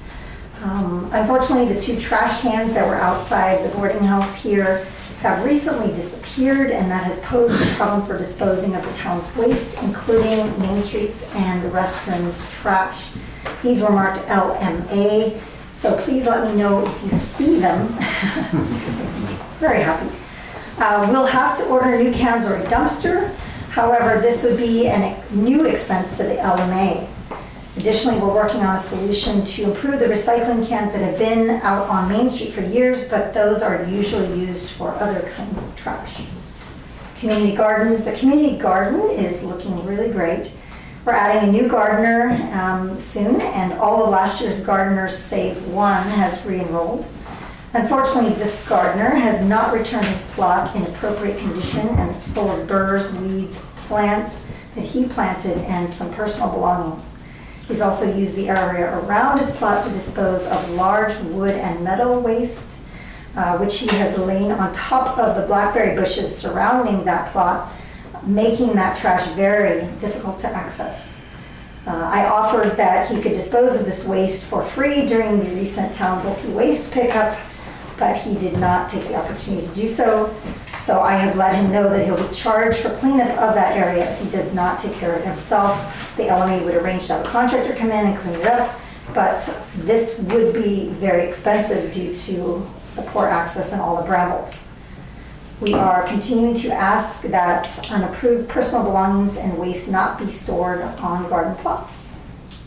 As far as parking, there was recently a hit and run of Brock Alexander's pickup truck that was parked outside his house next to River Road. There continues to be abuse of the fire lanes at the end of Main Street where it meets Levy Road. This is in an area which blocks the fire department's access into Locke. So the fire department has made clear that it is vital that this be accessible. And this has been discussed with the Department of Transportation, CHP, the sheriffs, who will continue to enforce the area. And it was acknowledged that they will be able to tow vehicles that park in these no parking fire lanes. If anyone sees this in action, they can report it to law enforcement themselves and maybe even let the driver know that their car may be towed. There continues to be some overnight parking in the public lot and some cars that don't move very often in other public parking areas around town. Please do not store derelict vehicles in Locke. There are also new residents in the former Maldonado property next to the boarding house, and they have requested that the driveway to the boat and storage area, lot 101 here, not be blocked. This lot is not meant for any parking or vehicle storage. And I have installed one sign here saying no parking, but I'll supplement that with a sign that allows for towing with the proper statute. As far as fire safety, I referred to some of the issues already, but I would remind everyone that fire danger is always a concern in the summertime. So please keep your foliage trimmed back. Even greenery can catch fire. Check your smoke detector batteries, keep your hoses and fire extinguishers handy. For those of you on Main Street, we must be sure that vines are kept out of the fire sprinkler lines. This is really important. They can cause the whole system to fire off, and that is an ordeal. The new open porch has been installed on Main Street, so the fire hose box there is now accessible during an emergency. And I'll be working closely with the Locke Waterworks shortly to repair the fire hose boxes in Locke that need refurbishment. And this, just FYI, will require shutdown of the water supply to town. However, part of the plan is to install individual valves on these stations that should require fewer shutdowns in the future. I recently submitted for an SHRA grant in nearly the amount of $100,000 to fund repair or replacement of the sidewalks in Locke. Additionally, Deborah Mendel and I were also hopeful that we could partner with the Locke Foundation to apply for SMUD's Shine grants, but that turned out not to work for them. So hopefully they can apply for them directly in the future, as there are a number of opportunities that we've identified that could help Locke provide better services to visitors and residents alike. And Stuart expressed his hope that that could maybe happen too, which would be amazing. So just to finish off, lastly, I'd like to thank everyone who has supported me in my work as your property manager for the past nearly a year now, especially the members of the executive committee that are at hand to answer lots of questions that arise on the fly, and I really couldn't do it without them. So I very much appreciate getting all of your emails and speaking with you about what we can all do to help improve quality of life and safety in Locke. Wonderful, thank you. Board members, do you have any questions for? Yeah, I do, but I'm sorry. No, I was going to ask Anna as a follow-up about the garden. There was talk from the possibility of revisiting the garden master plan, and possibly that if necessary, we could set up a committee, a subcommittee in order to look at that. There are some disputes out there that will have to be resolved. I guess my question is, do you want to follow up with that, or should you ask the board to set up a subcommittee to look at those issues? An ad hoc committee.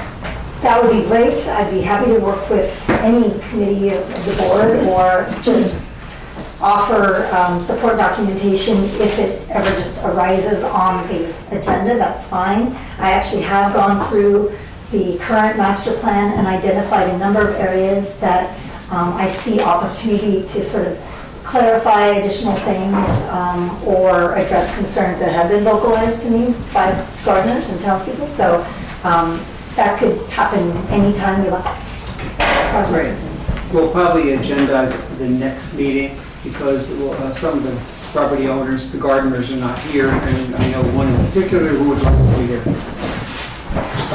Any other? Yes? Two things, half of them flew out of my head. So, now you helped coordinate all the efforts regarding the recent filming in L.M.A.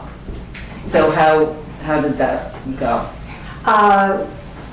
We billed them, I understand, $250 to kind of work with us in L.M.A. And so I kind of used that as a rough estimation of about the amount of time that you wanted me to spend with them.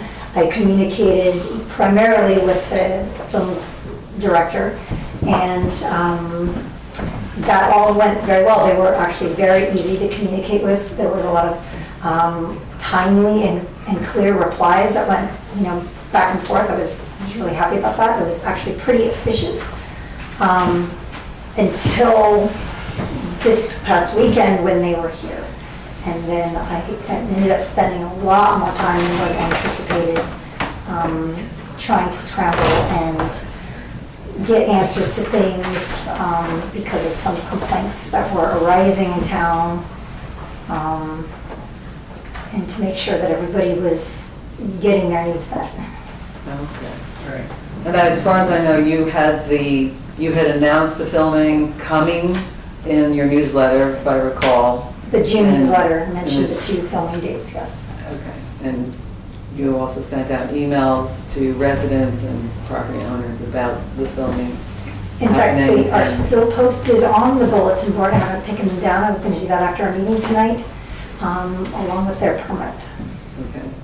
And the other thing I just heard again today regarding common ground maintenance, so someone was screamed at while they were, someone that reports to you, they were screamed at when they were doing common ground maintenance, that you have asked them, and that's part of their job to do.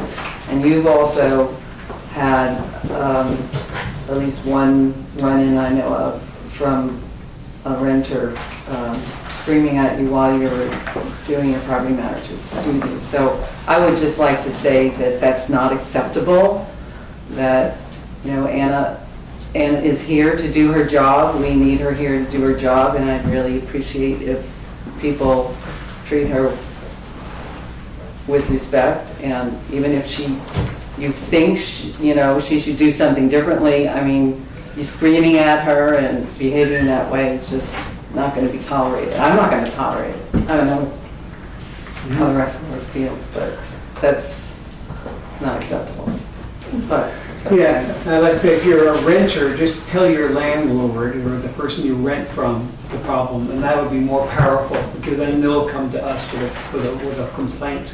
So, but please don't attack or scream at our town manager. She's doing the job she was hired to do. And unfortunately, it is not limited to renters. So the issue property owners is also. It's okay. Well, that's not acceptable. Any board members, more questions? I just want to say, I think it would be great if the people of Block would not scream at each other. Well, got our vote there. All right, I'll open it up to public comments about the property manager's report, Anna's report. Is anybody? Oh, yes. Kim, great, there we go, good. I'm Kim George, I'm a resident. Chris Spencer. Yes, he was yelled at today by a renter. It was also brought to my attention that, and this is the second time this has happened, that he has come back on private property weed eating and flicking rocks all over my cars. I've got many dings on my BMW from his weed eating because there's gravel back there and the rocks just fling, and he doesn't seem to care. He has no respect for my property, so unfortunately, I have no respect for him in the way that I speak with him. He comes off cussing at me, saying the F word, telling me, to F off. Wow. I mean, he just really acts like a school child. Asks me, where's the ding, where's the ding? It's stupid, it's really stupid. He was told, I messaged Debbie last year sometime, I don't even think it's been a whole year since the first incident, and told her that he was flinging rocks. I mean, I could hear them dinging on my car. Right. And you should see all the marks from these rocks. And then today, he was doing the same thing. He was doing it not on common ground, he was doing it on private property. I don't know if they had gotten a hold of Wayne's sister to see if they could weed eat back there. I understand that it's a fire hazard. I totally understand. And I need to do my weeds as well on my property. But the whole fact is, he could have knocked on my door, said, could you please move your vehicle? Both my cars run, both of them move. I could have moved my cars. Right. He didn't even have that. He just goes in and does it and doesn't care. Now, if it was one of your guys' cars, he would have asked you to move. But because it's mine, he doesn't care. And yeah, he has no respect. And actually, I think he does a crappy job, to be honest with you. I think all of his eating around town makes it look worse. I mean, he just leaves everything all over the parking lot. It looks terrible. He does a terrible job. Cigarette butts all over town. He doesn't go sweeping that often. Maybe we should put some ashtrays out there so people can discard of their cigarettes, because a lot of people do still smoke.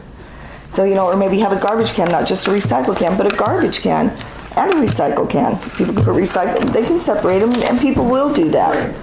But I don't think that, I think he's getting paid for making the town look worse. I'm sorry, that's my opinion. Yeah. Anyways, that's why he was yelled at.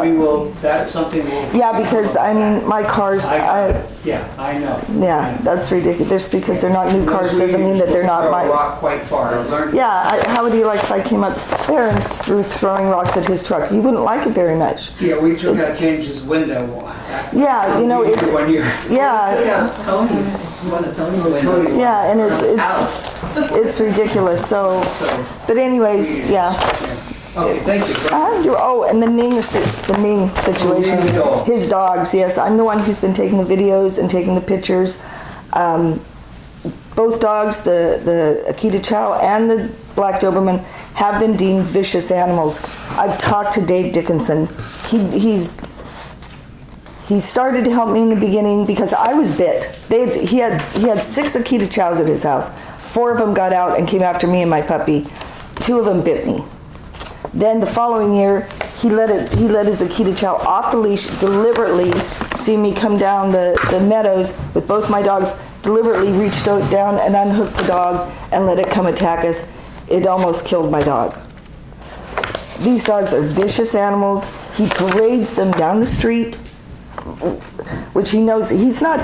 They told him he cannot take those dogs off that property, those 2 dogs, without a leash and a muzzle, and that's only to transport them to the vet. So they have to go from his house to his vehicle. He can't walk them anywhere around here, and he goes and lets them loose in the meadows.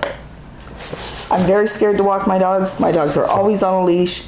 Even going out to my garden, I just took video just a few days ago, sent it to Anna, of him walking the dogs, the Doberman and the Akita.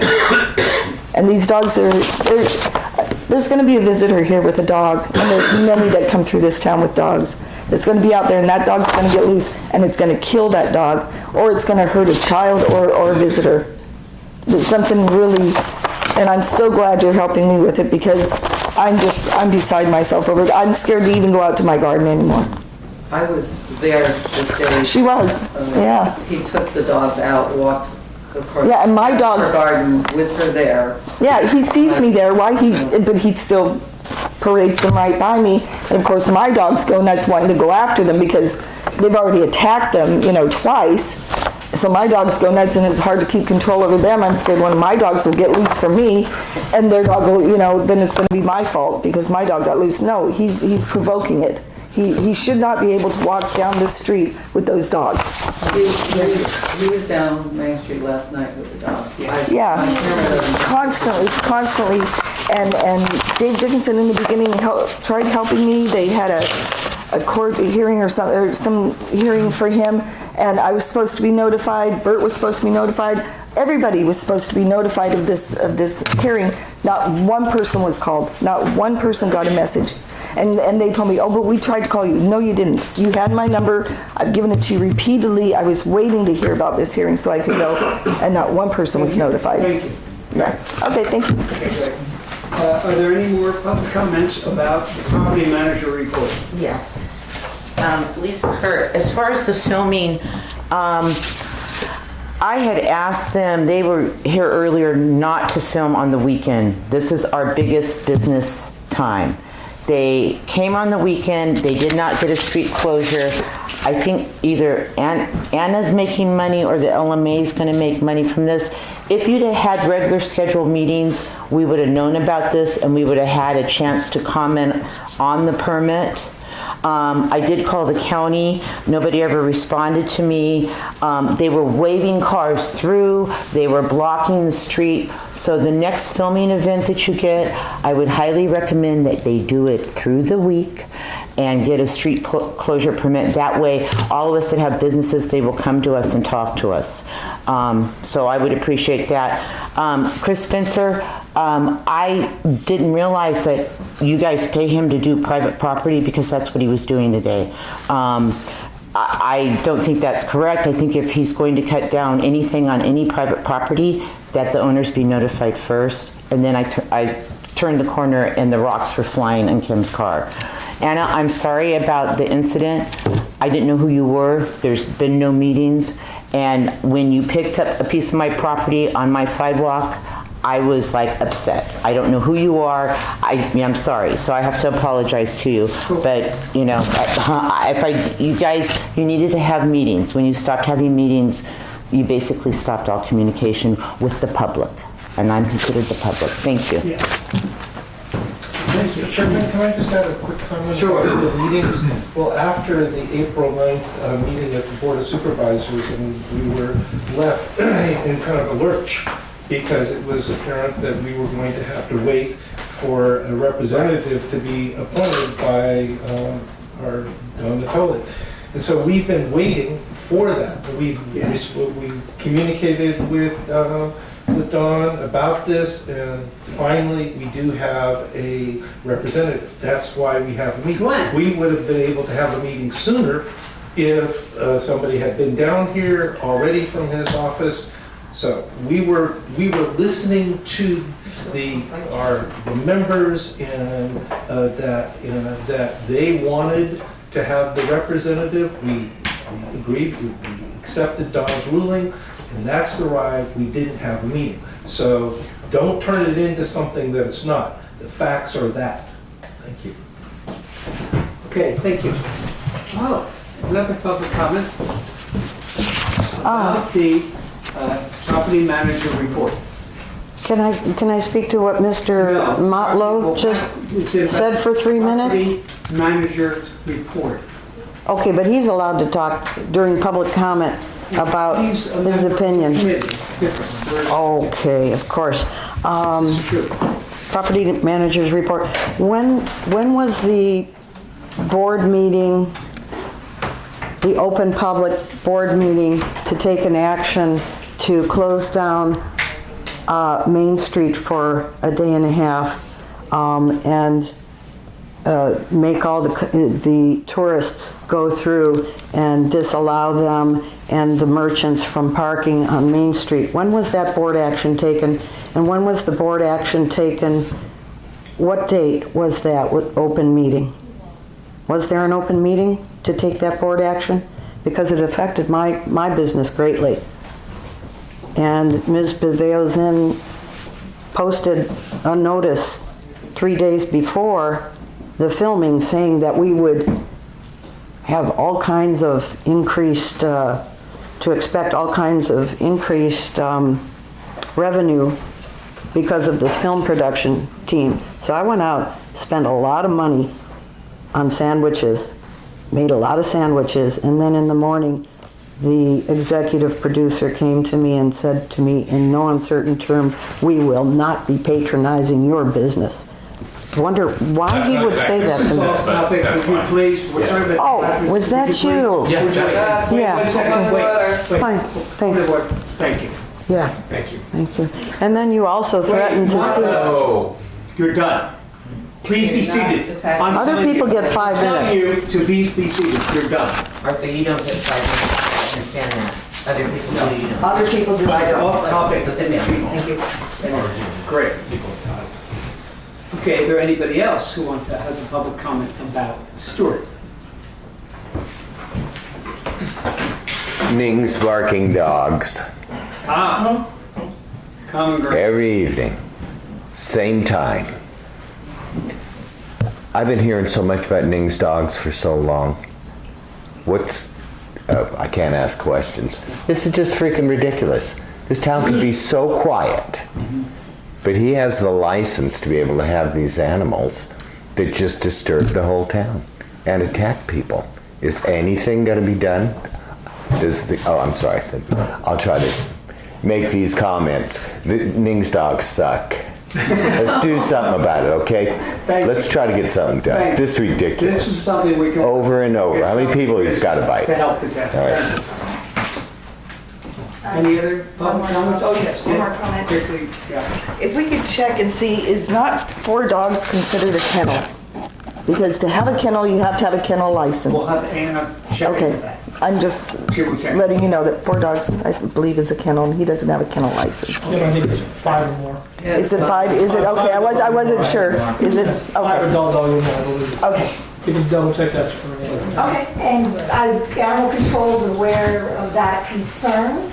They have had an issue with verifying that all of this is taking place. Okay, The dogs seem not to always be there, right.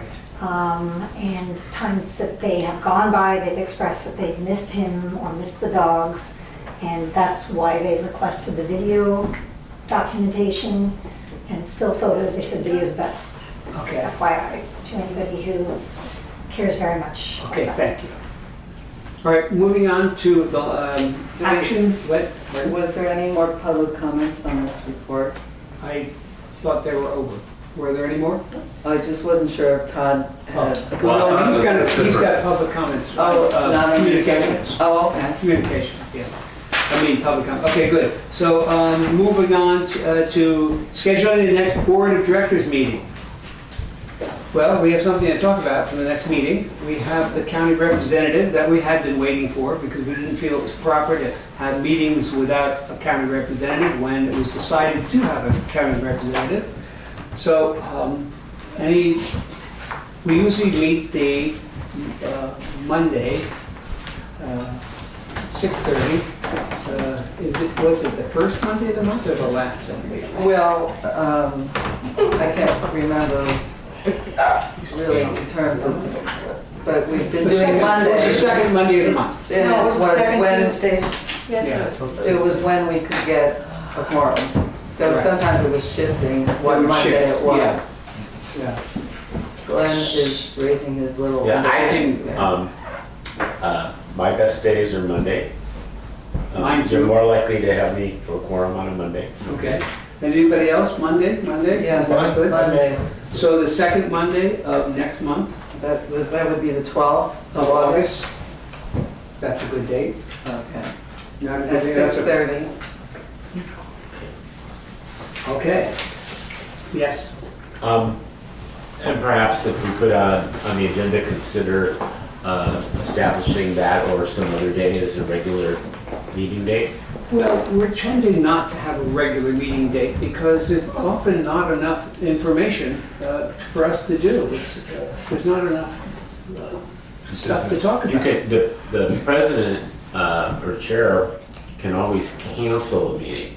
Oh, But if we have a regular meeting day, at least people will have some fair notice that there's a likely to come and look and see if there's a cancellation. we did that for years. So we could do that, but let's talk about it. Maybe it's not a good idea, maybe it is, but we Yeah. can talk about it. On the 12th? I would, well, That sounds great. Okay, good. We'll put it on the agenda. Could there be public comment on that? Sure.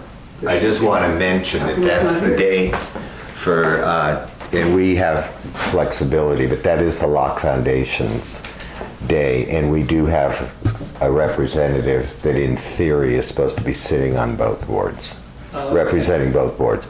But if it's going to be, like I say, we can change a permanent time. We meet every month, so. Oh, so you're saying that the 12th is your meeting date? Well, not only that, we decided, it's going to be dangerous for me to say, because we're going to have our meetings back in here again. Okay. We've been having them outside because of harassment and whatnot. Right. So that would be the same day as your next meeting. Okay, so the room's not available to us? Well, Reality. like I say, we can move around, so. Okay. Would the next week be this fine? time you want to move it, or to the 19th? There's a small chance I might not be able to make the 19th. Why don't the Locke Foundation accommodate that? Because this is important. That would be you know, wonderful. So we'll do Thank that. you, Stuart. Yep. Okay. So is there any more comments from the board about the next meeting, August 12th, 6:30, this room? Okay, any public comments about the next meeting, 6:30, this room? Okay, moving on to communications. Are there any communications? Communications are announcements, Well, talk or what? Go ahead. Correspondence. Correspondence with the board. Well, So, yeah, and you have in your packet, it's marked, I thought it was important to let everyone be aware of this chairman's communication with the Board of Supervisors on March 27th, 2019.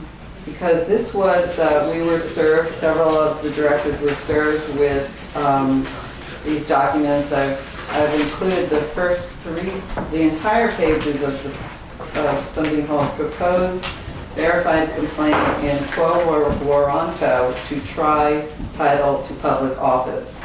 And this is a filing that Martha Esch has done, and she has named 1, 2, 3, 4, 5, 6 of the directors.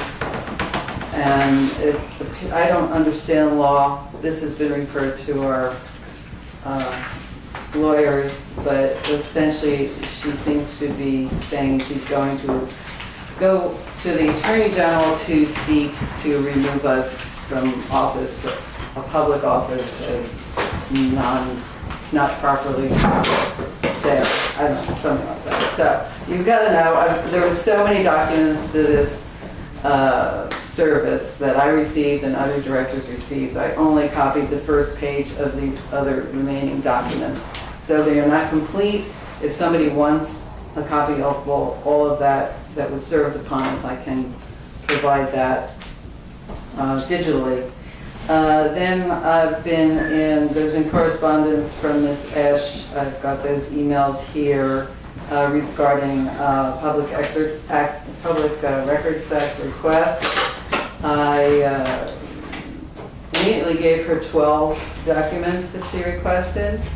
And, you know, all that's here in your packet, my correspondence saying that if she wants more information, we have to start with something. Like when she asks for a volume of years of all kinds of material, well, I have to know where to start looking in the files to try to find what she wants. So could we just start with something? Because it's going to be my volunteer hours to go look through the files, and it just can't be a huge blanket request or, you know, yeah.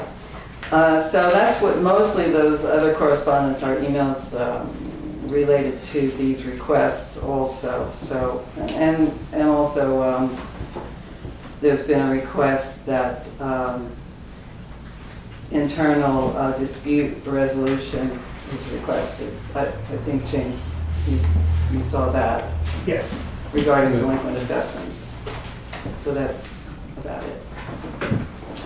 Okay, board members, do you have any questions for the secretary about anything on communication.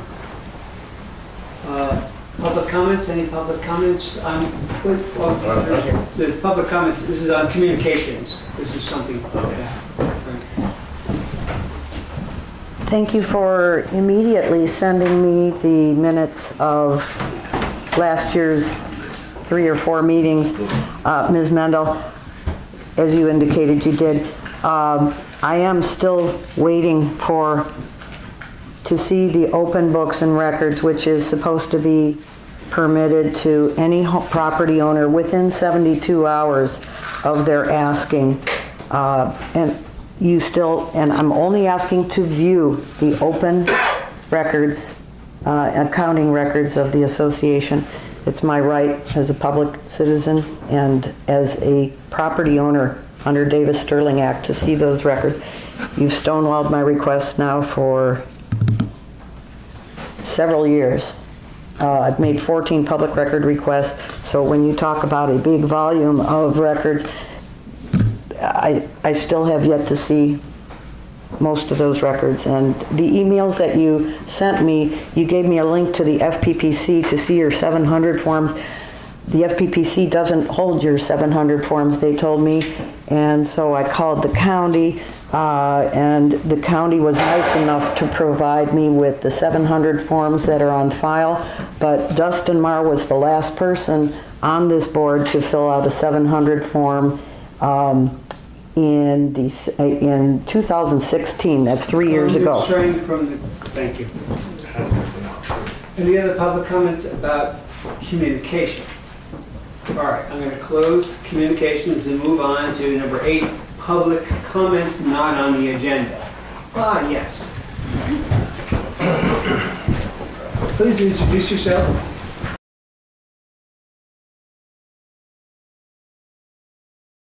My name's Todd Bull.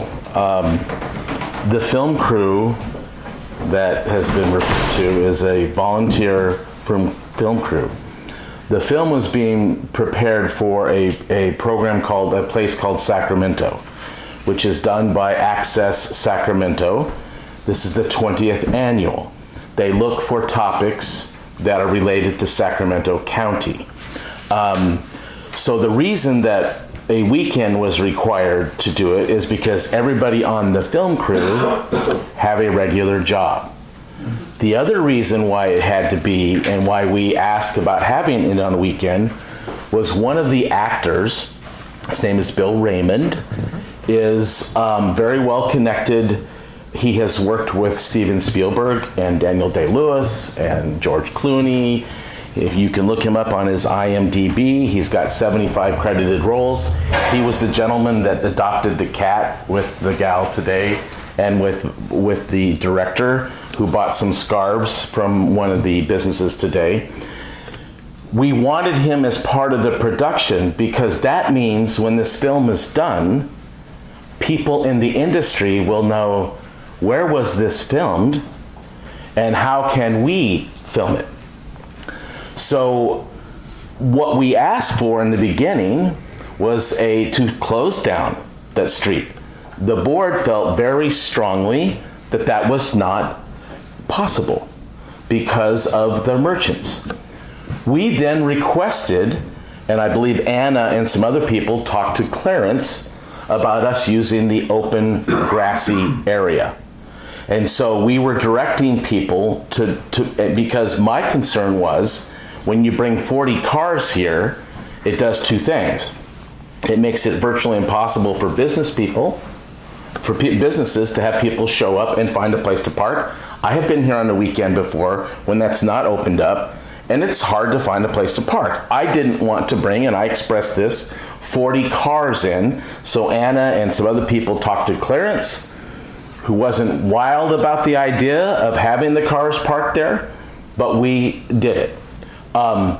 The other request that came from the board was that we minimize the amount of filming on Main Street.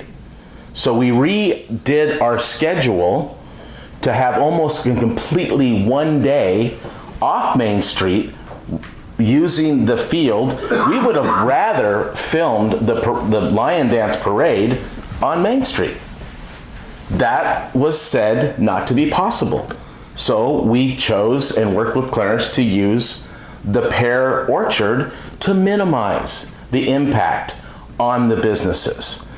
Now, let's talk about the car. May I interrupt you? I'm allowing him to speak as the chairman's prerogative to hear the story, which I think is important for all town members to know. Go ahead. Yeah, so also was pointed out, and Anna came to me on Sunday, so one whole day we kept all our vehicles off Main Street. No of our big vehicles. There was one scene filmed on Saturday, 6:30 or 7 o'clock at night. That was the only time one of our service vehicles was on Main Street. On Sunday, we were told the options were having our service vehicles out here with all the equipment and haul it through the sidewalks. Some of this equipment is quite heavy and would surely make people who are trying to shop not want to be on those sidewalks with this gear going back and forth at a high pace. Part of my job is to not let these people be put in a dangerous situation. One of the things that I did to minimize any impact on Locke was I spent $3,800 on a gaffer team. Gaffer team are the ones who do all the electrical work. Dean Takuna, who agreed to do this, normally only does feature films. He cut his rate in half because he wanted the story told. As a Japanese American, having dealt with embargoes and immigration issues, so he was willing to cut it. I wanted it because I did not want to put strain at any time on the electrical systems around here for the lights. So that's why I spent $3,800. And by the way, all the money came out of my personal bank account, my wife's bank account, and the director's bank account, $25,000. That money, now we're into our roof fund, because I wanted the story told. And we tried to, whenever a request was made, for instance, Anna was very concerned with 40 people being here on the weekend that the one public toilet facility would be overwhelmed. She said the council, the group, the Locke management group would request that we bring public toilets. I paid for the public toilets. And as it turns out, when you had the water issue on Saturday, it was the only public toilet that was available. And I did not put it behind the lock fence, which some of my leadership group wanted us to do. They wanted it locked. They wanted it only for, they didn't want to deal with bikers and other people with it. I said, it's not fair to the patrons and the people here. So, yeah, so anyway, that, now let me just tell you what the plans are for the film, and I'm willing to answer any questions. Oh, so that's why those trucks were on there that one day. Anna came to me and said, make sure none of your cars are parked in the street. We went around and asked. Now, Martha is correct that we did have a violation that she pointed out, which was the U-Haul was, at one point, was blocking the road. We wanted to back the truck out to get it out of there. I told the guy made a mistake. I said, you can't park that car there. You're blocking that side. We couldn't back it up because somebody in a silver pickup refused to back up. So we had to inch by inch by inch get the U-Haul to go through. My worry was it was very close to the pillars on the sidewalks. So what's the point? The point is, I'm just trying to answer the question. You don't need all this detail. Okay, what would you like me to? Just make your point. Okay, so I'm just answering the thing, because I've seen the post in social media that I used outside vendors. All the food was catered by the Locke Garden Chinese restaurant. Nearly $1,000. I didn't use an outside vendor, and even when we had to buy additional stuff, we went to the Walnut Grove area and bought it. I didn't send them to Elk Grove. So here's the plans for the film. The film is in post-production. It must be turned into Access Sacramento on September 3rd. On October 5th, there will be a premiere in Sacramento at the Crest Theater. It will then go on public access. It will then be on YouTube, and you can can analyze it. It will then be sent to film festivals, a longer version, across the country. So you're going to have more people calling you and asking to film. Any other questions that I can answer? I just wanted to say that there was a big kerfuffle on the weekend with his film crew, and it got very violent, very accusatory. So I was having him explain this side of it, which I wanted to get on. Yes, and we talked to the police when they were called. Yeah. And they looked at everything that was called. The sheriff, the 2 officers or 2 deputies came and said there is plenty of parking. Cars are going through. And even if you're over a little bit and as soon as a car comes, you move out of the way within 30 seconds, there's not a problem. Right. That's what they said to me. Yeah. So they worked with you. They worked with me. Thank you so Thank much. you. And we really appreciate it, how much time, how kind you were. I've been in many movies over the years. A lot of movie people are not that nice. And you were wonderful. We just wanted to be good neighbors with everyone. That's what we're trying to do. We even hauled all our trash. We didn't leave Mark with 8 bags of trash, right? We hauled them all out, so they were all gone when he got back in. You did a very good job. Thank you. And I just want to appreciate. And we appreciate working with the board. And I hope you come back. We would like to. We will promise not to do a weekend. Thank you so much.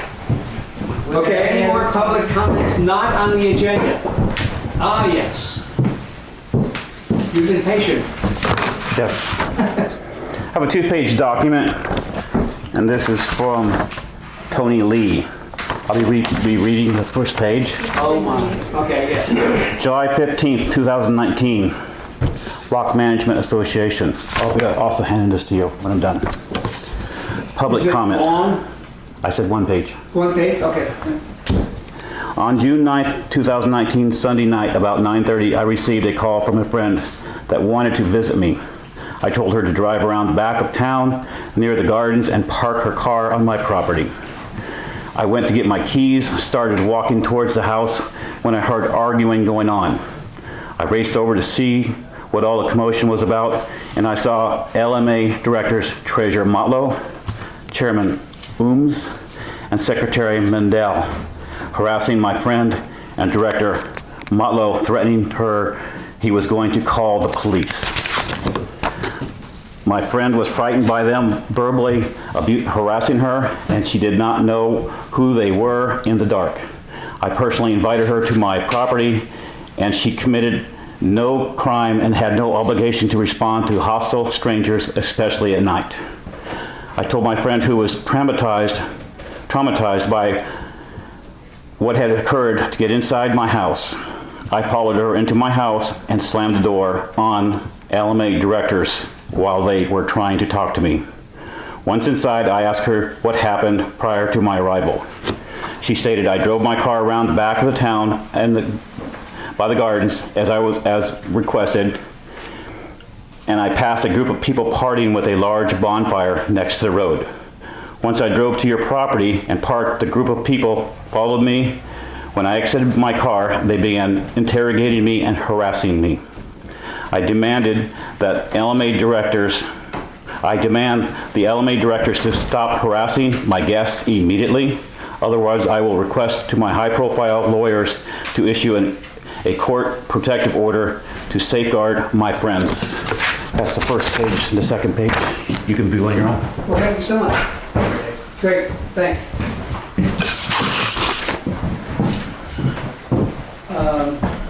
Is it appropriate to tell our side of that? I don't know if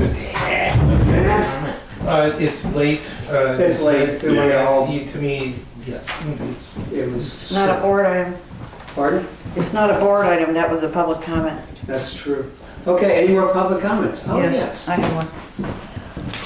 On Monday, July 8th, this past week, at 7:15 p.m., I was washing dishes in my restaurant, and I looked out my window, and Ms. Mendel was on the other side of the fence in the neighbor's private gated backyard, and she was trimming the trees. I thought that was unusual. And so I snapped some pictures, and I went upstairs and snapped clearer pictures. of her in the backyard, and then I called the neighbor and asked her if she had given Ms. Mendel permission to be in her backyard trimming the neighbor's trees. And she said she absolutely did not, and she had no idea why she was back there trimming her trees. And that she had received an email from Ms. Mendel in the morning accusing her of having roots on her side of the fence that were causing the thick growth, I guess, is how I understand it. And I just think it's really bad when people, when especially board members, feel the right to trespass into our private backyards. And the same thing happened back in 2011 when I owned that same property. My son was living there at the time, and he said that he saw Ms. Mendel reach over the fence with a gentleman and trim our tree. Thank you. Thank you. All right, any more public comments? Yeah, I have a public comment. Oh, Not on the agenda. Oh, I guess you can do that. That was a lie, a bold-faced lie about me, and I'm not going to sit here and let people say untruths and accuse me of trespassing when I'm in conversation with my neighbor, Joy Quo, about vines that I'm afraid are intruding on her yard.